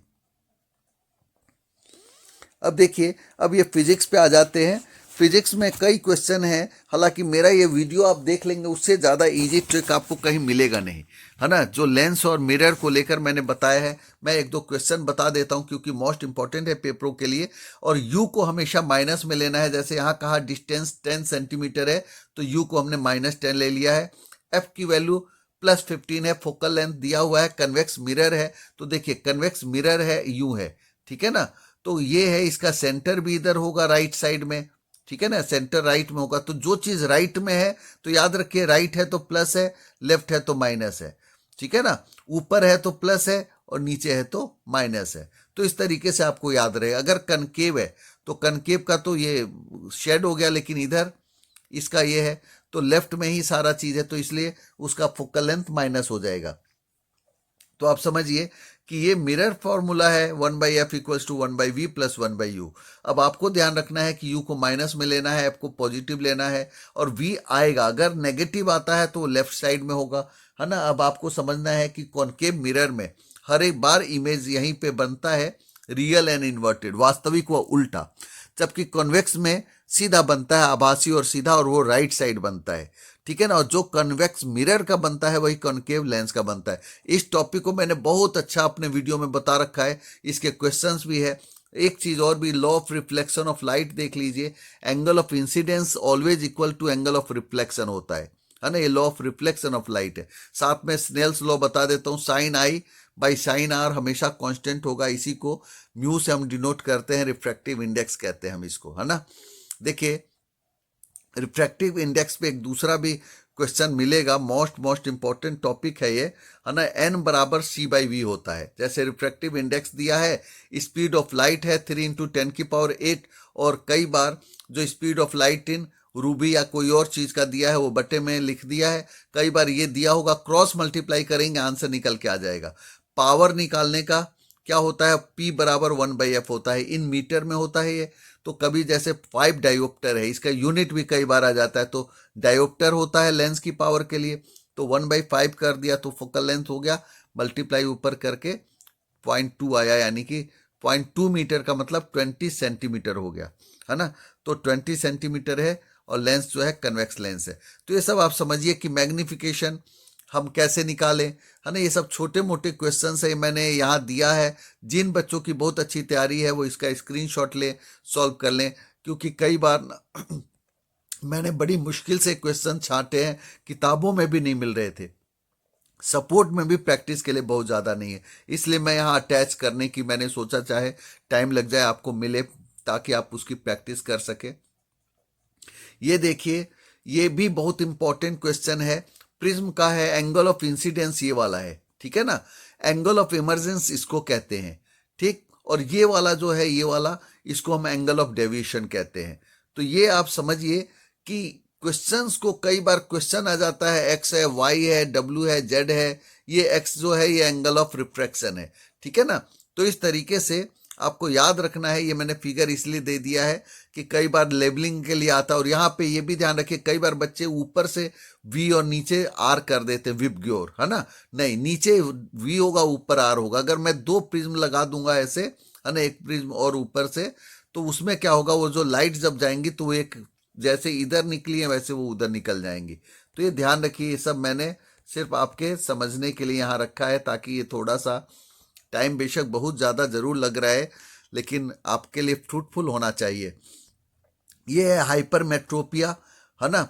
इसमें हम जो भी है, जो नज़दीक की चीज़ों को हम नहीं देख पा रहे, उसकी क्या होती है कि इमेज रेटिना के बाहर बन जाती है, ठीक है ना।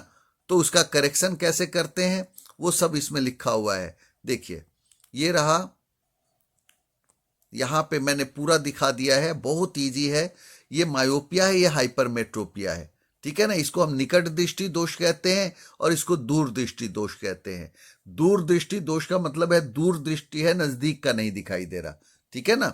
अब देखिए, हाइपरमेट्रोपिया है, नजदीक का नहीं दिखाई दे रहा है। अब नजदीक है ना, तो ये समझ लीजिए इमेज रेटिना के बाहर चला गया है, और यहाँ पे दूर की चीजों का इमेज रेटिना से पहले चला गया है, यानी कि दूर का पास, पास का दूर, है ना। तो ऐसे माइंड में ट्रिक रहेगा। और ये जो है, इसके लिए हमने कॉन्वेक्स लेंस यूज किया है, और ऊपर वाले के लिए कॉन्केव किया। बाईफोकल भी साथ में बता दूं, उसके लिए बाईफोकल लेंथ यूज होता है प्रेस बायोपिया के लिए, इसको जरा दृष्टि दोष कहते हैं हम, है ना। ह्यूमन आई और कैमरे में बहुत कुछ समानता है। आई में भी लेंस होता है, कैमरे में भी लेंस होता है। आई भी फोकस करता है, कैमरा भी कर लेता है। और डिफरेंस क्या है कि लेंस आर फ्लेक्सिबल, जो ह्यूमन आई का होता है सेंसरी ऑर्गन है, जबकि ये टेक्नोलॉजी है, ये मशीन है, और ये इंसान की चीज़ें हैं। इसमें rod and cone are specialize cell होते हैं, यहाँ पे सिंपल सब्सटेंस होते हैं। तो ये सब कॉमन सी चीज़ें ऐसी आ गया माइंड में, तो मैंने बता दिया है, वैसे कुछ नहीं है इसमें, है ना। अब देखिए, सेम चीज़ है यहाँ पे, 1 kWh का मान 3.6 × 10⁶ जूल होता है है ना। कई बार जैसे बल्ब वगैरह है, इतने बल्ब के ये इतने यूनिट है, इतने बल्ब है, जैसे 200 वाट के 5 बल्ब हैं तो 200 गुना 5 हो गया, 200 इंटू 5 1000 वाट हो गया, यानी कि 1 किलो वाट हो गया। तो ऐसे घर के जितने भी जो चीजें जल रही हैं उसको हम जोड़ देते हैं, ठीक है। तो उससे जितने हजार वाट आ गए, मान लेते हैं 36,000 आया है, तो यानी कि 36 किलो वाट हो गया। फिर उसको हम बिजली के कंजम्पशन से, अगर 5 रुपीज पर यूनिट है तो 36 यूनिट हुआ, मल्टीप्लाई विद 5 करके हम कंजम्पशन निकाल सकते हैं। ये सब केस बेस्ड क्वेश्चन में आ जाते हैं, है ना। यहाँ देखिए ये सब समझना है, ये 10 है, ये 10 है, तो जब दोनों को 1/10 प्लस 1/10 करेंगे, क्योंकि ये पैरेलल है, तो एलसीएम 10 हो जाएगा। तो 2/10 का मतलब 1/5, और 1/5 को रिवर्स किया तो ये 5 हो गया, ठीक है ना जी। अब ये 5, ये 5, ये 5, तो तीनों मिलाकर 15 ओम हो गया इसका रेजिस्टेंस। तो याद रखिए, पैरेलल में 1/R1 प्लस 1/R2 करके ऐसे होता है। जिसकी अच्छी तैयारी है वही इन चीजों पे दिमाग लगाएं, अदरवाइज नहीं तो वो अपने बाकी थ्योरी में करें। ये एक बहुत इंपॉर्टेंट क्वेश्चन है, देखिए इसको भी ट्रिक से बता रहा हूं मैं। ये वीआई ग्राफ है, बहुत इंपॉर्टेंट है, बहुत ही ज्यादा वीआई ग्राफ है ना, पोटेंशियल डिफरेंस और करंट का। ये आरएस है, यानी कि रेजिस्टेंस इन सीरीज। तो आरएस रुपया होता है ना, देखिए रुपया ऊपर है और आरपी नीचे है, तो इस तरीके से याद, ये गलत है, ये सही है, ठीक है ना। तो आरएस रुपीज वाला ऊपर है, वीआई ग्राफ है ये, ठीक है।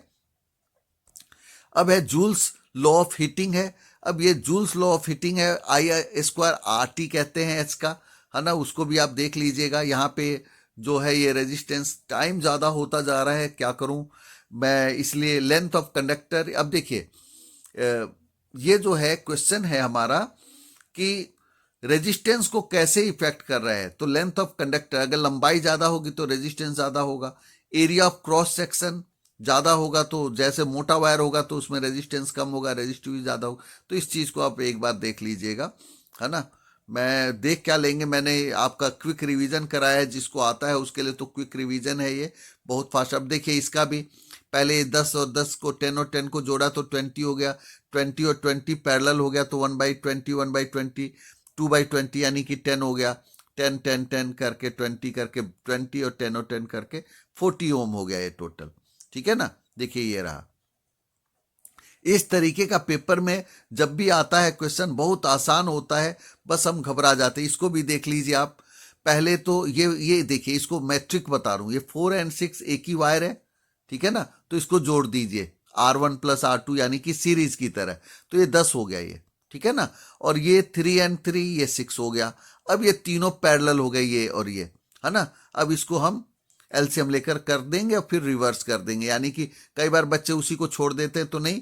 अब ये 1/10, 1/15 और 1/6, ये 30 एलसीएम हो गया, यहाँ 3 हो गया, 2 हो गया और ये 5 हो गया, 3 2 5 एंड 5 10/30 यानी कि 1/3 और 3 रिवर्स होके आ गया, है ना। तो इस तरीके से हम बहुत इजीली निकाल सकते हैं। अब देखिए ये बहुत इंपॉर्टेंट क्वेश्चन है, मैं इसी को ढूंढ रहा था अभी। H बराबर I²RT, है ना। जूल का हीटिंग इफेक्ट यही है कि अगर मान लेते हैं I करंट को हम 2 गुना कर दें तो स्क्वायर में हीट बढ़ेंगे उसकी, 4 गुना करें तो 16 टाइम होगा। R और T अगर टाइम बढ़ा देंगे तब उसी प्रोपोर्शनल में होगा। अब इस क्वेश्चन में दिया हुआ है, सारी चीजों की वैल्यू रखिए, फार्मूला याद रखिए, आंसर आपका आ जाएगा और गलत नहीं होगा। फार्मूले भी याद है तब भी लिखेंगे, तब भी उसके नंबर मिलेंगे, है ना। ऐसा ही ये क्वेश्चन है, यहाँ पे भी सेम चीज है, बार बार वही चीजें आ रही हैं। जैसे कि यहाँ पे भी देखिए 5 ओम 10 ओम 10 ओम, है ना। इसको सीरीज है, सीरीज में जोड़ देंगे, है ना। अब ये 30 है तो वो निकल जाएगा। अब देखिए ये एक बहुत अच्छा क्वेश्चन है, यहाँ पे ये बहुत इंपॉर्टेंट भी है, मोस्ट इंपॉर्टेंट है, पेपर में हो सकता है। यहाँ पे कहता है 10 ओम 20 ओम और 30 ओम है, ठीक है ना जी। और करंट जो है इसमें कनेक्टेड बैटरी है 12 वोल्ट का। तो पूछा जा रहा है अब करंट तो अलग अलग जाएगा, इससे अलग जाएगा, इससे अलग जाएगा, इससे अलग जाएगा, तो कैसे जाएगा। तो जो ओम्स लॉ है, जो मोस्ट इंपॉर्टेंट है, पेपर में आता ही आता है ना, कि जो V/R, I जो होता है वो V/R, अगर V बढ़ेगा तो करंट बढ़ेगा, R बढ़ेगा तो करंट घटेगा। इसके इन्वर्सली प्रोपोर्शनल है, इसके प्रोपोर्शनल है, यानी कि इसके समानुपाती विभवांतर के समानुपाती और प्रतिरोध के व्युत्क्रमानुपाती होता है। तो अब देखिए आई हमने दूसरों दोनों का निकालना है, तो 12 वोल्ट तो सबके पास करंट जा रहा है, ठीक है ना। तो 12/10 1.2 एम्पियर जाएगा पहले से, R1 वाले से। R2 वाले से जाएगा 0.6 एम्पियर। 12/20 करेंगे, ये कट के जाएगा, ये जो है 0.6 आ जाएगा, ठीक है ना। 12 2 गुना 6 12 हो जाता है, ठीक है। फिर I3 हम करेंगे तो वो हमारा 12/30 किया, ये काट के 3 चौक 12 है ना, 0.4 एम्पियर हो गया। अब रेजिस्टेंस टोटल निकालना तो पैरेलल है, तो पैरेलल की तरह फार्मूला लगा के जोड़ दिया, एलसीएम लिया है, ये 60 एलसीएम आ गया है ना। तो 6 3 और 2 है ना, 11/60 हो गया, उल्टा किया ये हो गया। अब टोटल करंट के लिए I1 I2 I3 जैसे कि सीरीज में जोड़ा जाता है वैसे करंट जोड़ा जाता है, तो यानी कि 2.2 एम्पियर करंट यहाँ फ्लो करेगा। बहुत इजी क्वेश्चन है, बहुत अच्छा है। आप इसको बस मैंने आपकी नॉलेज के लिए बताया है, क्योंकि मैंने कुछ बच्चों की वो थी तो, और कुछ हमारे साथियों की भी डिमांड थी कि सर कुछ इंटेलिजेंट बच्चों के लिए भी मैटर होना चाहिए, तो मैंने कोशिश किया है कि सबके साथ पूरा न्याय हो, है ना, क्योंकि वन डे बिफोर सभी देखते हैं, है ना। अब देखिए इसमें P बराबर W/T है, ये मैंने न्यूमेरिकल्स पे वही बच्चे ध्यान देंगे जिनकी थ्योरी बहुत अच्छी है, ये चीज़ ध्यान रखिए। तो P बराबर W/T होता है, इलेक्ट्रिक पावर की बात है, और W जो है वो VI होता है ना। अब देखिए यहाँ पे W की वैल्यू VI होती है, ठीक। तो जब हम P की वैल्यू W/T लिखेंगे तो VI/T हो गया, VI/T W की वैल्यू, वर्क जो हम निकालते हैं, ये एक्चुअली इसको डिराइव करके अभी नहीं बता सकता मैं। तो VI/T/T करेंगे तो T से T कैंसिल हो जाएगा, P बराबर VI आ जाएगा। तो इस तरीके से आप फार्मूले भी याद रखिएगा, है ना। ये क्वेश्चन मैं बता ही चुका हूं। अब देखिए name and state the rule of determining the direction of force. अब देखिए डायरेक्शन ऑफ, जब भी ये फ्लेमिंग लेफ्ट हैंड रूल है, राइट हैंड रूल है, लेफ्ट हैंड रूल में ये सब मैं अब आगे वीडियो में और बता ही रहा हूं, क्योंकि ये तो मैंने कंपिटेंसी बेस्ड क्वेश्चन के लिए कि लेफ्ट हैंड रूल में जो है मदर फादर चाइल्ड, कि अगर लेफ्ट हैंड रूल में क्या है कि करंट है तो उसकी दिशा तो पता ही है, और थंब है, थंब की दिशा में अगर मोशन होना है तो वो हमें पता है, 4 फिंगर की दिशा में मैग्नेटिक फील्ड है। तो बस ये ध्यान रखना है, लेफ्ट हैंड रूल में मोशन की दिशा थंब वाली होगी, और राइट हैंड रूल में जब हम कहेंगे तो करंट की दिशा जो है सेंटर फिंगर वाली होगी। बस इसी में बच्चे कंफ्यूज हो जाते हैं। राइट हैंड थंब रूल जो मैक्सवेल का है, वो करंट की दिशा जो है वो अगर थंब की है तो फिंगर्स के डायरेक्शन में जो है इलेक्ट्रिक फील्ड होगा। अब देखिए इकोसिस्टम हो गया, इसका डेफिनेशन है, इसमें खासकर आप वो भी ध्यान रखिए, बायोडिग्रेडेबल और नॉन बायोडिग्रेडेबल जो जैव निम्नीकरणीय और अनिम्नीकरणीय है। जैसे कि ये सस्टेनेबल है, सस्टेंस जो कि मान लेते हैं कि गार्बेज प्लास्टिक है वगैरह, जो कि नॉन बायोडिग्रेडेबल है, वो ख़त्म ही नहीं होंगे। और जबकि जो लाइव स्टॉक है या वेस्ट मटेरियल है, पेपर है, ये सब खत्म हो जाते हैं। तो हमें बायोडिग्रेडेबल यानी कि रिन्यूएबल रिसोर्सेस, फॉसिल फ्यूल्स, ये सब थोड़े इंपॉर्टेंट। कंपोजर्स की क्यों इंपॉर्टेंस है? अगर डिकम्पोजर्स ना होंगे, जिसको हम अपघटक कहते हैं शायद, अपचायक, या एक बार देख लीजिएगा, वो ये होते हैं जो कि डेड प्लांट्स वगैरह को ये खाते हैं, है ना। जैसे कि अगर मान लेते हैं पेड़ के पत्ते गिरे तो वो सूख गए और सड़ गए, अगर वो नहीं गिरेंगे, मतलब अगर वो नहीं सड़ेंगे तो पूरी पृथ्वी या डस्टबिन बन जाएगी। तो इसका भी बहुत ज़्यादा अपघटक कहते हैं शायद, फिर भी देख लीजिएगा। मेरे पास कहा ना हिंदी मीडियम की एक भी बुक अवेलेबल नहीं है अभी, और मैं मटेरियल भी मेरा पुराना वाला मिल ही नहीं रहा है, इसलिए थोड़ी दिक्कत आई है ना। अगली बार मैं थोड़ी कोशिश करूँगा।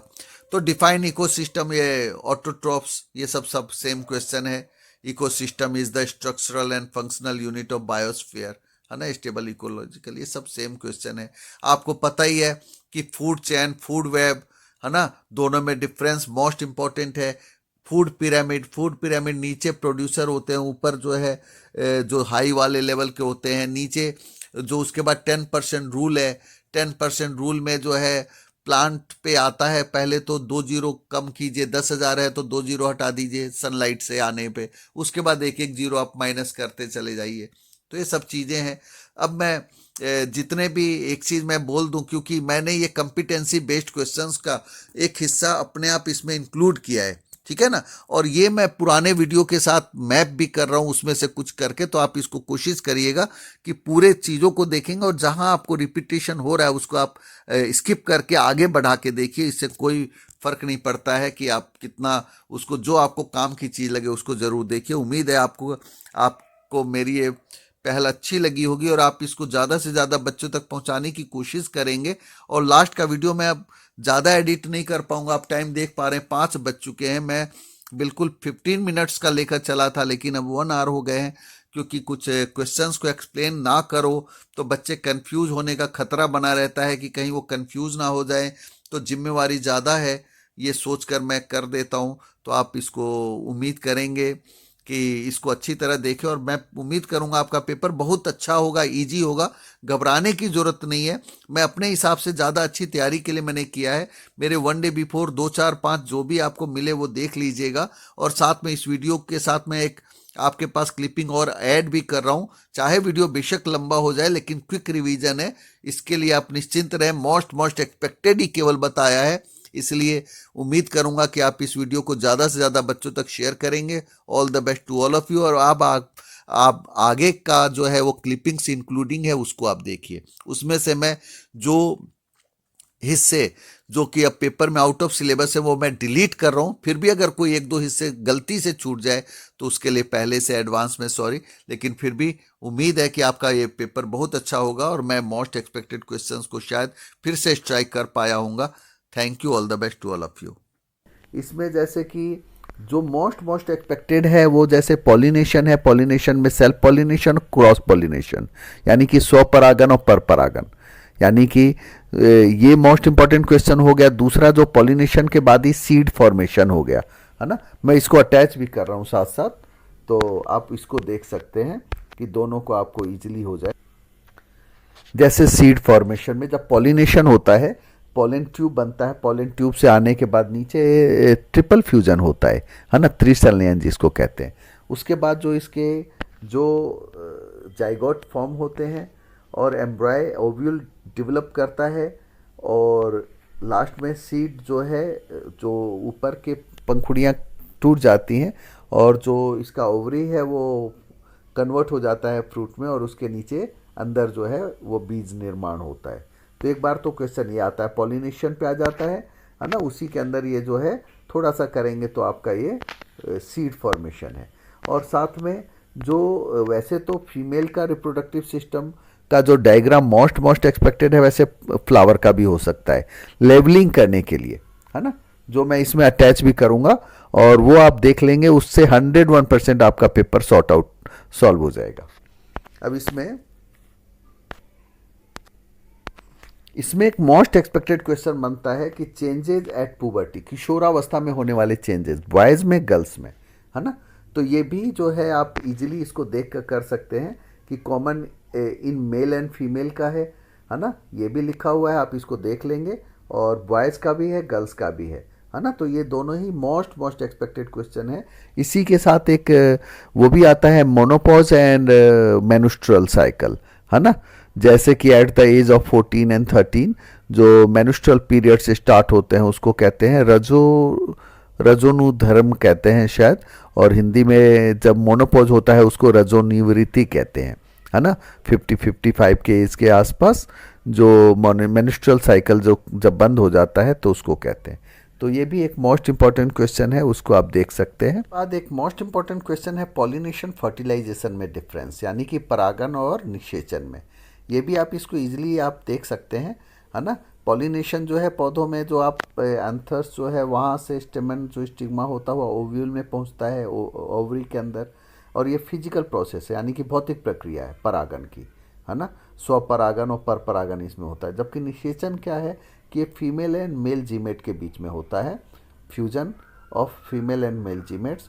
और ये क्या है, जेनेटिक और बायोकेमिकल प्रोसेस है ना, फर्टिलाइजेशन, निषेचन की क्रिया जिससे कहते हैं। इसमें एक most important structure of flower का भी आता है, और फीमेल रिप्रोडक्टिव सिस्टम मेल का भी आ सकता है कभी कभी।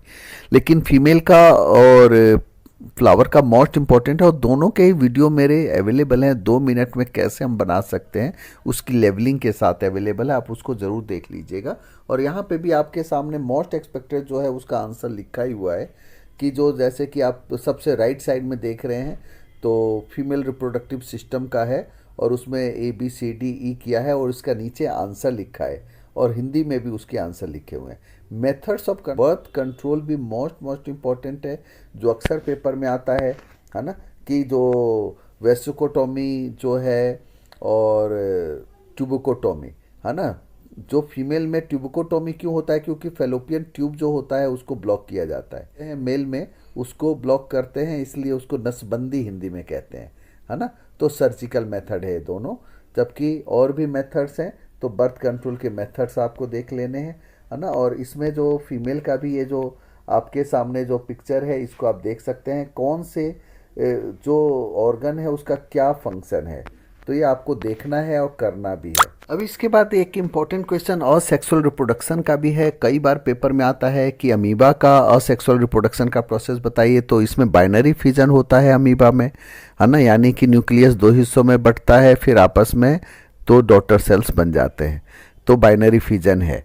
बडिंग जो है आपको हाइड्रा वगैरह में होता है। रीजनरेशन का जो है जिसमें वो एक अपने कटे हुए या किसी भी हिस्से से दूसरे पार्ट को रीजनरेट कर लेते हैं, लेकिन मेन इंपॉर्टेंट इसका अमीबा का है। और दूसरा है कि सेक्सुअल और सेक्सुअल रिप्रोडक्शन में डिफरेंस क्या है। तो जो सेक्सुअल और सेक्सुअल रिप्रोडक्शन में जो डिफरेंस है वो लैंगिक जनन और अलैंगिक जनन में। जो लैंगिक है इसमें 2 पेरेंट्स यानी कि मेल और फीमेल दोनों, मादा और नर दोनों युग्मक की जरूरत होती है, जबकि असेक्सुअल रिप्रोडक्शन में 1 की जरूरत होती है। जो न्यू बॉर्न्स जो होता है वो सिमिलर होता है दियर पेरेंट्स के सेक्सुअल में, लेकिन वेरिएशन भी होता है, जबकि जो असेक्सुअल में वो बिल्कुल ट्रू कॉपी होता है। तो ये ध्यान रखिए कि अडेप्टेशन की जो है असेक्सुअल रिप्रोडक्शन की तुलना में सेक्सुअल के क्या बेनिफिट्स हैं, कई बार पेपर में भी आ जाता है। तो उसके कारण ये है कि उसमें अडेप्टेशन ज़्यादा है और सिमिलैरिटी जो है वेरिएशन ज़्यादा होती है। तो इस कारण से ये जो है रिप्रोडक्शन का जो प्रोसेस है, जो सेक्सुअल रिप्रोडक्शन है, अडेप्टेशन की कैपेबिलिटी ज़्यादा होती है। और इसके बाद जो है इसका जो मेंडल का एक्सपेरिमेंट है, मेंडल ने किस पे किया था, मटर के बीज पे किया था। इस चैप्टर का सबसे मोस्ट इंपॉर्टेंट अगर कोई क्वेश्चन है तो वो है सेक्स डिटर्मिनेशन, लिंग निर्धारण। यानी कि जो ये है in human beings there are 23 pair of chromosomes, 23 pairs होते हैं। 22 क्रोमोसोम्स जो होते हैं वो ऑटोसोम्स होते हैं, लास्ट पेयर ही सेक्स क्रोमोसोम होता है। इस पे कई क्वेश्चन बन जाते हैं कि जिम्मेवार कौन है, क्योंकि मेल में ही एक्स और वाई क्रोमोसोम्स होते हैं तो मेल ही जिम्मेवार होगा। इस पे कई क्वेश्चन ये भी आ जाता है कि 50-50 ही चांस क्यों है, क्योंकि अगर आप इसको देख रहे हैं तो एक्स वाई और एक्स एक्स मदर का है, दोनों को जब आप कर रहे हैं तो 50% प्रोबेबिलिटी क्या है, फीमेल का एक्स एक्स और एक्स एक्स आया है पहले, है ना। यानी कि मेल का एक्स और फीमेल का एक्स आएगा, या मेल का ये एक्स और दूसरे वाला एक्स आएगा, तब भी फीमेल ही होंगी। जबकि बेटा होने का चांस क्या है, एक्स और वाई, मेल का वाई होगा और फीमेल का एक्स होगा तो होगा, यानी कि दोनों के 50-50 चांस है। तो ये क्वेश्चन इसी तरीके से 2-3 तरीके से आता है, और दोनों ही मोस्ट इंपॉर्टेंट क्वेश्चन है कि लिंग निर्धारण कैसे होता है। इस फिगर को भी याद रखिए, जहाँ पे भी दिक्कत हो डायग्राम जरूर बनाइए, इससे आपका मार्क्स लेने की प्रोबेबिलिटी बढ़ जाती है। अब इसके बाद जो है मेंडल के एक्सपेरिमेंट के बाद जो ये डाई हाइब्रिड और जो है F1 F2 जनरेशन पे, इस पे केस स्टडीज़ बन जाते हैं। ये पेज मैंने जानबूझकर पेज नंबर अटैच कर रहा हूँ ताकि अगर जिसके पास ये बुक है वो उससे भी देख सकते हैं। दिल्ली गवर्नमेंट की जो बुक है सपोर्टिंग मटेरियल। और इसके बाद जो फेनोटाइप है, जेनोटाइप है। फेनोटाइप जो कि दिखता है, जेनोटाइप जो कि नहीं दिखता है ना। तो ये चीज़ें जो है मोस्ट एक्सपेक्टेड हैं, जो मैंने बताए हैं। फिर से एक बार रिपीट करता हूँ, रिप्रोडक्शन में मैंने बताया कि फ्लावर का है, दूसरा फीमेल रिप्रोडक्टिव सिस्टम का है, ये डायग्राम 3 नंबर का। दूसरे जो क्वेश्चंस है बर्थ कंट्रोल के ऊपर हो गए, और दूसरी जो एक लेबलिंग का जो बताए वो तो डायग्राम लेबलिंग एक ही चीज़ें में है, या तो लेबलिंग हो सकता है ना डायग्राम की तुलना में, फिर भी दोनों के वीडियोज़ ही अवेलेबल है, आप देख सकते हैं। इसके अलावा जैसे मैंने बताया कि जो रिप्रोडक्शन के जो सेक्सुअल रिप्रोडक्शन है उसके मेरिट्स, सेक्सुअल रिप्रोडक्शन के मेरिट है, और असेक्सुअल रिप्रोडक्शन जो है उसके मेथड्स कौन कौन से हैं, और साथ में मैंने जो अभी सीड फॉर्मेशन या pollination, self pollination, cross pollination बताए। क्या है, डोमिनेंट ट्रेट जो भी होता है वो कैपिटल लेटर में लिखा जाता है। अगर एक भी कैपिटल है तो वो डोमिनेंट ही होगा। तो इस पे केस स्टडीज भी बनता है, इसलिए इसको अच्छी तरह देख लेंगे। नहीं आए तो ज़्यादा उसमें जाने की ज़रूरत नहीं है, क्योंकि ऑलरेडी आपको देखना है आपकी स्ट्रेंथ किधर है, आपकी कितनी रिक्वायरमेंट है, उसके अकॉर्डिंग आपको अब रिवीजन करना है। ऑलरेडी मैं मानकर चल रहा हूँ कि आपकी पूरी रिवीजन हो चुकी है, तो आप 1 डे बिफोर में केवल मोस्ट एक्सपेक्टेड ही देखेंगे। अब बात करें चैप्टर 13 और 12 की, फिजिक्स की, तो इसमें 12 मार्क्स तो हैं, लेकिन 4 मार्क्स अगर हम इसको केस स्टडी को निकाल देते हैं तो 8 मार्क्स बचते हैं। 8 में भी अगर हम 3 मार्क्स, कई बार 2 भी क्वेश्चन आ जाते हैं न्यूमेरिकल में, 2 and 3 5 हो गए, या 3 and 3 2 हो गए, तो 6 हो गए। तो मिला जुला कर 3 क्वेश्चन अगर हम देख पा रहे हैं कि 3 क्वेश्चन, एक क्वेश्चन 2 नंबर के और 2 क्वेश्चन 3 नंबर के, टोटल तो 4 आने हैं इसमें से। तो 2 क्वेश्चन 3 मार्क्स के हैं और दोनों ही न्यूमेरिकल आ गए, तो बचा क्या, एक ही क्वेश्चन बचा 2 मार्क्स का। तो इसलिए इस चैप्टर 12 and 13 को जो है हम सबसे लास्ट प्रायोरिटी देते हैं तैयारी करते वक्त। और इसमें जो मेन मोस्ट इंपॉर्टेंट कुछ क्वेश्चंस हैं जो कि बहुत इंपॉर्टेंट है और न्यूमेरिकल ही ज़्यादा इंपॉर्टेंट है, जैसे कि रेजिस्टेंस को 1/R equals to 1/R1 plus 1/R2 plus 1/R3 ये जब पैरेलल में जोड़ते हैं तो इसका क्या बेनिफिट है। इससे ये बेनिफिट है कि अगर एक सर्किट कोई भी फूकता है या ख़राब होता है तो सभी नहीं होंगे। सीरीज़ में जो है हीटिंग इफ़ेक्ट ज़्यादा आ जाता है, जो जूल्स हीटिंग इफ़ेक्ट में। अगर मैं ये क्वेश्चन करूं कि ऐसा यूनिट एम्पियर का ये सब अब डेफिनेशन आता है, तो ये सब ध्यान रखिएगा कि अगर हम केवल फॉर्मूले याद कर लें, जैसे कि एम्पियर क्या है, करंट का है, और ये होता है क्या, I बराबर Q/T। तो अगर हम इसी से डेफिनेशन बनाएं तो 1 ampere is the current flowing through a conductor when 1 coulomb charge flows through it in 1 second. यानी कि 1 कूलम आवेश को 1 सेकेंड में अगर पार होता है तो हम कहेंगे 1 एम्पियर क्या है, करंट है। अब जो है आमीटर एंड वोल्ट मीटर दोनों के ऊपर क्वेश्चन आता है कि जो आमीटर को हम सीरीज में जोड़ते हैं क्योंकि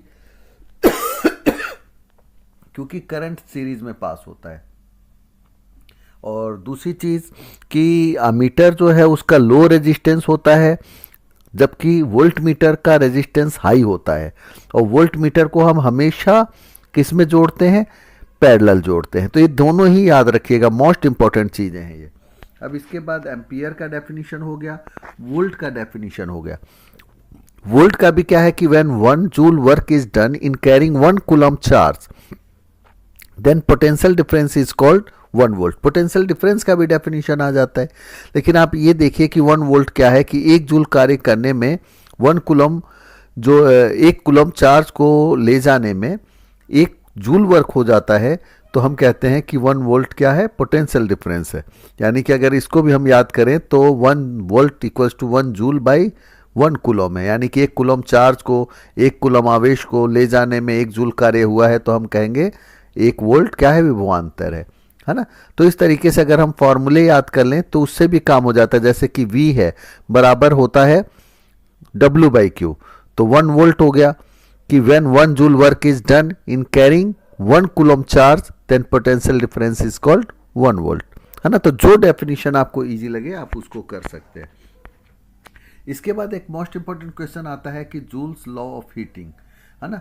the amount of heat produced in conductor is directly proportional to, अगर इसका भी अगर मैं कहूँ कि आप फॉर्मूला याद कर लें कि H बराबर क्या होता है, I²RT, यानी कि I² करंट से हो गया I का स्क्वायर, यानी कि square of current passing through it. Current को अगर कई बार क्वेश्चन आ जाए कि करंट को डबल कर दें तो हीटिंग इफेक्ट क्या होगा, 2 का स्क्वायर 4 गुना हो जाएगा। करंट को 3 गुना करें तो हीटिंग इफेक्ट क्या होगा, 9 टाइम्स हो जाएगा। जबकि R और T क्या है, सिंगल है, तो अगर रेजिस्टेंस डबल होगा तो हीटिंग इफेक्ट भी डबल होगा, है ना। टाइम डबल होगा तो भी डबल होगा, है ना। लेकिन वही अगर करंट है, क्योंकि फार्मूले में I² है तो वो स्क्वायर में हो जाएगा। जबकि दूसरा है रेजिस्टेंस ऑफ कंडक्टर, जो सबसे टॉप पे आप देख पा रहे हो, और टाइम, इन तीनों के प्रोपोर्शनल होता है, इसीलिए H जो है प्रोपोर्शनल टू I²RT। अब इस पर कई छोटे मोटे क्वेश्चन बन जाते हैं कि एलॉय के हम टोस्टर क्यों बनाते हैं। कोई चीज़ समझ में नहीं आए तो उसकी हाई रेजिस्टिविटी होती है, हाई मेल्टिंग पॉइंट होता है, तो कोई भी हीटिंग वाली चीज़ें तो ऐसी बनाई जाएंगी जो फूके नहीं। तो ऐसे ही है। अब डिफाइन 1 वाट है ना, तो 1 वाट और एलवाई में ये चीज़ आ जाती है कि उसकी जो हीटिंग इफेक्ट जो है उसको कम होने के लिए क्या होता है कि एलवाई के अंदर कोई भी मिश्र धातु, एलवाई यानी कि मिश्र धातु, तो उसकी जो रेजिस्टिविटी बढ़ जाती है और हीटिंग इफेक्ट भी जो है रेजिस्टिविटी बढ़ जाती है और साथ में मेल्टिंग पॉइंट बढ़ जाता है। अब है 1 वाट, तो commercial unit of electric energy क्या है, 2 क्वेश्चन है यहाँ, ये दोनों ही मोस्ट इंपॉर्टेंट क्वेश्चन है कि 1 what is the power of device which consumes 1 joule energy in 1 second, है ना। तो जो 1 वाट पावर है किसी डिवाइस का जो 1 जूल एनर्जी को 1 सेकेंड में कंज्यूम कर रहा है। अब किलो वाट आवर 1 kWh, ये भी मोस्ट इंपॉर्टेंट है, 3.6 इंटू 10⁻6 जूल होता है 1 kWh, ये कॉमर्शियल यूनिट है ना, तो ये ध्यान रखिएगा।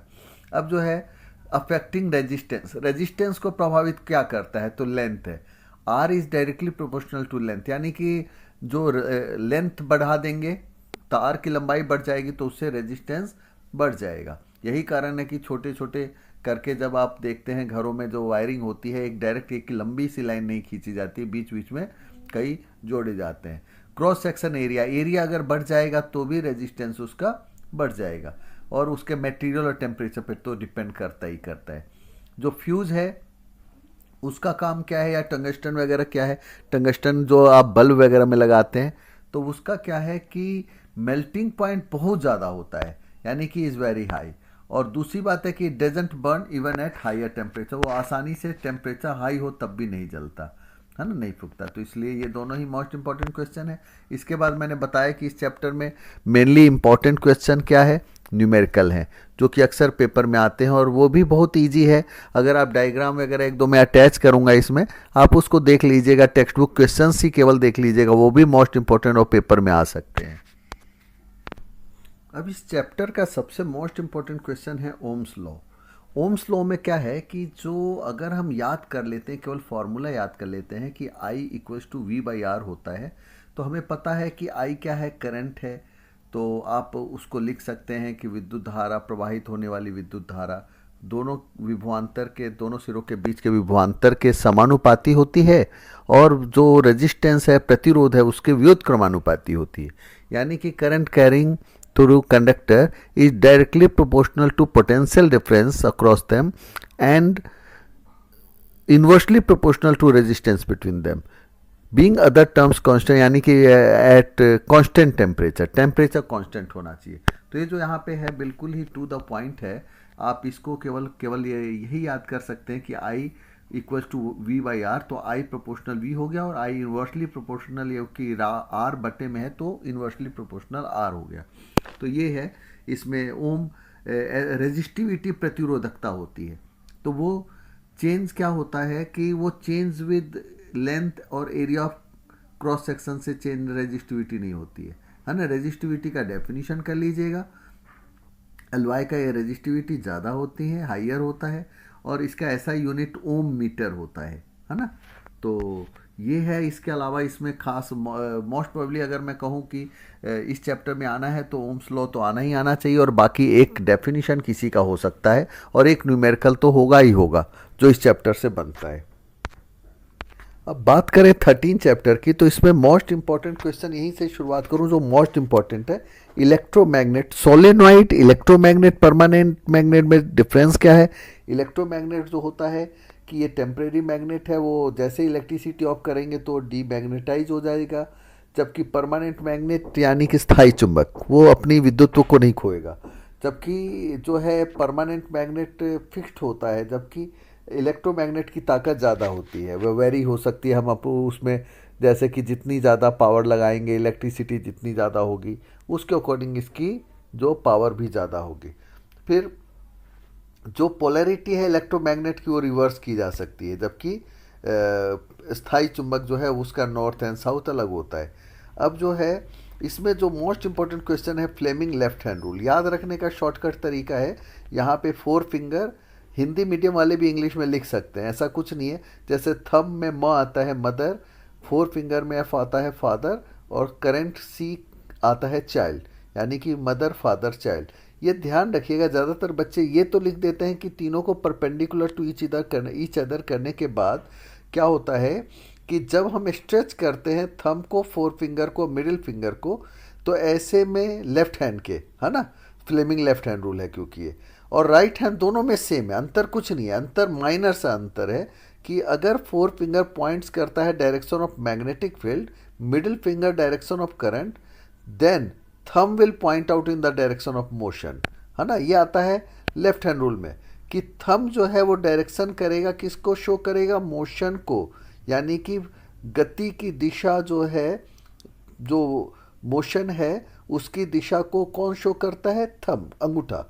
यानी कि फ्लेमिंग के लेफ्ट हैंड नियम के अनुसार यदि मध्यमा को, तर्जनी को और अंगूठे को लंबवत एक दूसरे के रखा जाता है और फोर फिंगर यानी कि तर्जनी चुंबकीय क्षेत्र को दर्शाता है और मध्यमा जो है यानी कि सेंटर फिंगर करंट को, तो अंगूठे की दिशा में गति उत्पन्न होती है। जबकि राइट हैंड में ना गति उत्पन्न करते हैं किसकी दिशा में, फोर फिंगर भी सेम ही है, तीनों चीज़ें सेम लिखनी है कि जो फोर फिंगर की दिशा में मैग्नेटिक फील्ड में यदि गति होती है अंगूठे की दिशा में, तो करंट उत्पन्न होता है इन the direction of centre finger, यानी कि उसमें हमारे को करंट उत्पन्न होगा। इसलिए जो है राइट हैंड रूल पे जो है जनरेटर बनता है और लेफ्ट हैंड रूल पे मोटर है। यानी कि मोटर के सिद्धांत में पूछा जाता है what is the principle of motor, तो आप सीधा बता सकते हैं कि left hand Fleming left hand rule, है ना, उसी पे मोटर का सारा सिद्धांत है।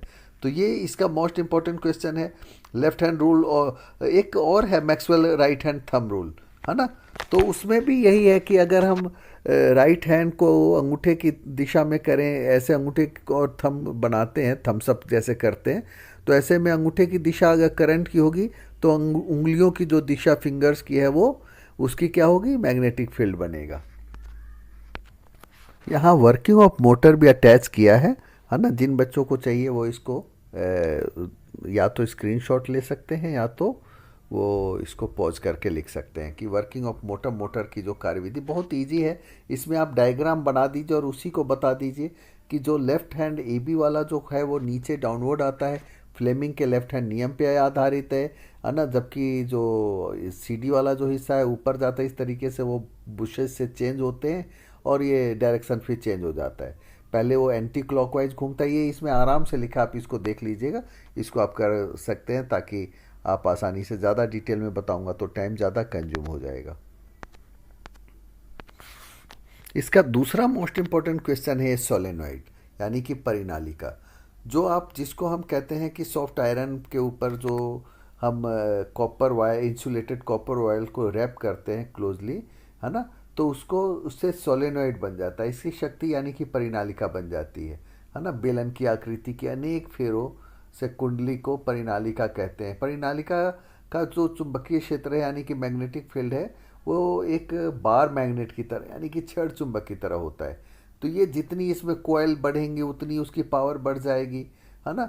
तो ये भी ध्यान रखिए कि परिनालिका के जो बाहर है वो नॉर्थ टू साउथ होता है, जबकि अंदर साउथ से नॉर्थ होता है। यहाँ जो दिखाया गया है ये आप इसको देख सकते हैं कि किस तरीके से जो है वो फील्ड बन रहा है ना।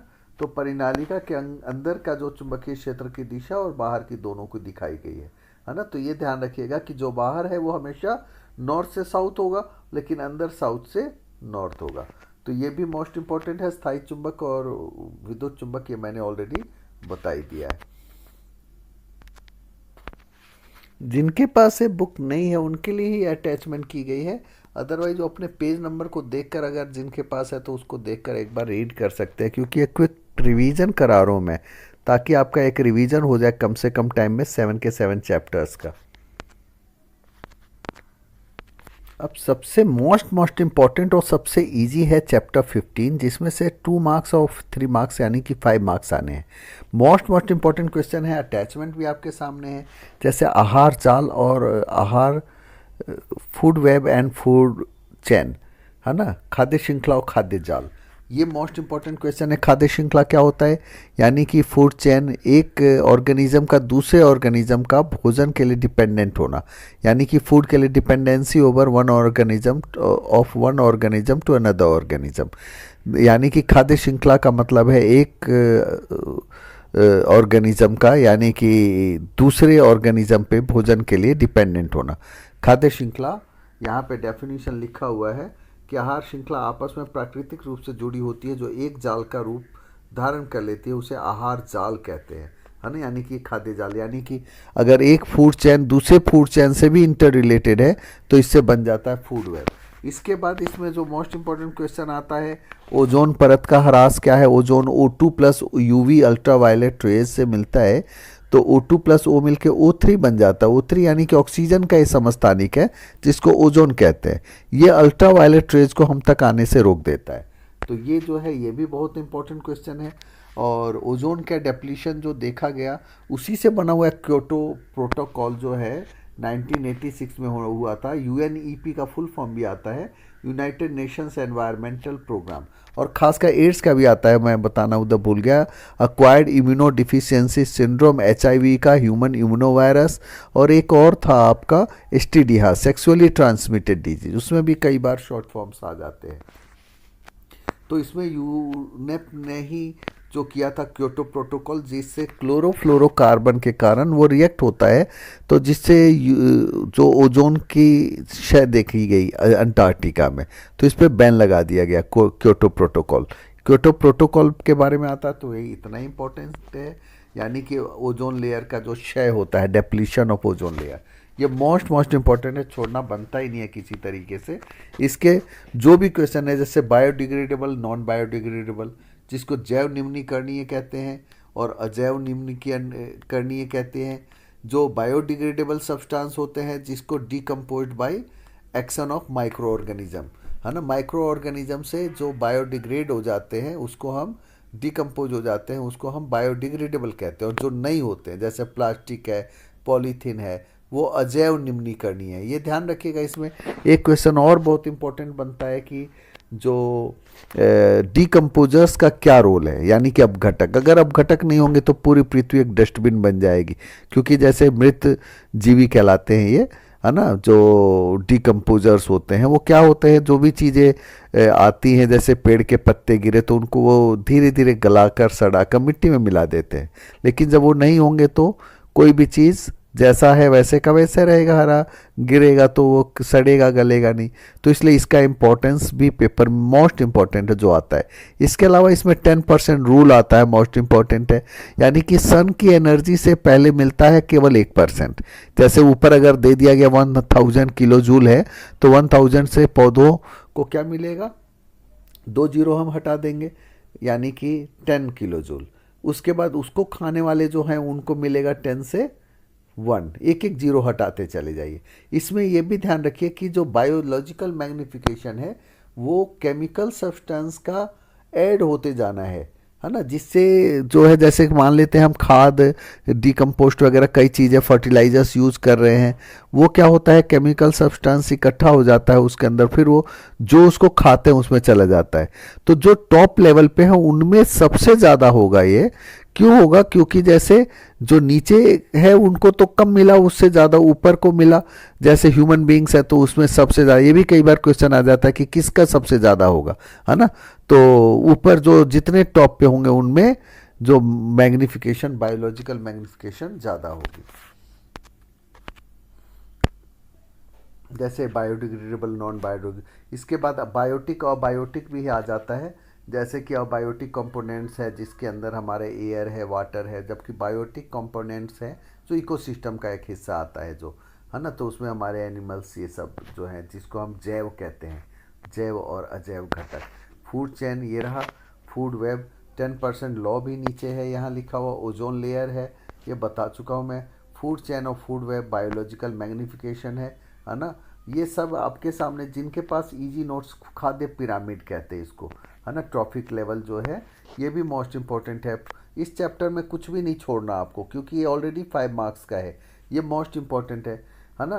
तो जो एनर्जी का लेवल है, जैसे सबसे नीचे प्रोड्यूसर क्यों कहते हैं हम इनको, क्योंकि अपना फूड ये स्वयं बनाते हैं सनलाइट से, जबकि बाकी जितने भी ऑर्गेनिज्म है वो पौधों की मदद से अपनी फूड को लेते हैं, तो वो जो है प्रोड्यूसर नहीं होते हैं, प्रोड्यूसर केवल प्लांट्स होते हैं, हम लोग कंज्यूमर कहलाते हैं, है ना। ये जो भी चीज़ें हैं, ये मैं इसकी एक वो भी करके, जो मोस्ट इम्पोर्टेंट क्वेश्चन ये भी है, जैसे कि डिकम्पोजिशन, कंपोजर्स, ये सब मैंने बता ही दिया है ना। बायोलॉजिकल मैग्निफिकेंस भी बता दिया है कि हार्मफुल केमिकल एंटर हो जाती हैं फूड चेन में हमारे, है ना, और एक्यूमुलेट होने लग जाती हैं किसी लेवल पे, और ह्यूमन बॉडी में ज़्यादा होती हैं।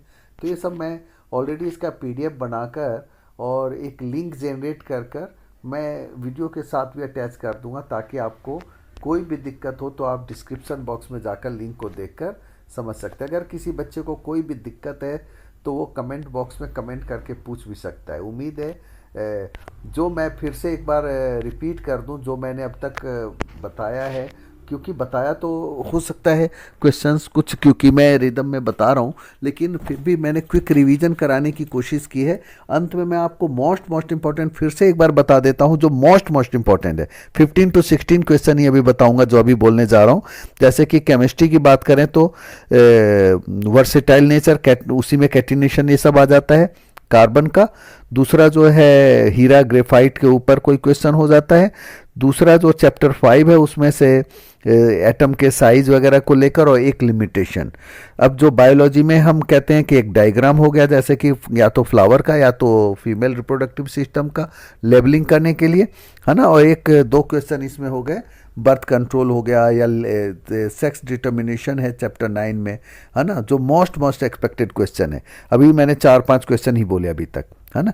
और फिजिक्स में जैसे कि एम्पियर है, वोल्ट है, वाट है ना, इसका डेफिनेशन हो गया। पोटेंशियल डिफरेंस का जो अभी मैंने बताया था, एक न्यूमेरिकल आना ही आना है ना। जैसे कि रेजिस्टेंस दिया हुआ है, पैरेलल में है, उसके नीचे वोल्ट है बताया हुआ है, तो कितना करंट फ्लो करेगा, ये टेक्स्ट बुक के ही क्वेश्चन केवल देख लीजिएगा, मोस्ट इंपॉर्टेंट है, हो सकता है उनमें से ही आ जाए। इसके बाद जो क्वेश्चन है चैप्टर 13 है, इसके अंदर 12 में ओम्स लॉ हो गया, फ्लेमिंग लेफ्ट हैंड रूल हो गया, राइट हैंड रूल हो गया, और इधर आपका जो है मैक्सवेल थंब रूल हो गया, है ना। मोस्ट एक्सपेक्टेड क्वेश्चन 1 kWh हो गया, है ना। इसके अलावा हीटिंग रेजिस्टिविटी पे कोई क्वेश्चन हो जाए, है ना, जो कि हम इसका एलवाई ही यूज क्यों करते हैं, हीटिंग एलिमेंट जो जूल्स का हीटिंग इफेक्ट है मोस्ट। और इसके बाद जो है 15 चैप्टर का जिसकी तैयारी बहुत कम है, वो भी इस चैप्टर को केवल कंप्लीट कर लें, 5 मार्क्स यहाँ पे बिल्कुल सिक्योर हो सकता है। जैसे मैंने फूड चैन, फूड वेब बोला है, खाद्य श्रृंखला, खाद्य जाल हो गया, फूड पिरामिड हो गया, 10% रूल हो गया, है ना। ये सब मोस्ट है। और बायोडिग्रेडेबल, नॉन बायोडिग्रेडेबल डिफरेंस हो गया। कभी डिफरेंस लिखना है तो लेफ्ट और राइट 2 कॉलम बना दीजिए, 2 पॉइंट लिख दीजिए, आंसर हो गया कंप्लीट, है ना। उम्मीद है आपको हमारी ये पहल पसंद आई होगी। इसको ज़्यादा से ज़्यादा दोस्तों तक पहुंचाने की कोशिश करेंगे, और मेरी शुभकामनाएं, all the best to all of you. उम्मीद आपको हमारी पहल पसंद आई होगी। Thank you.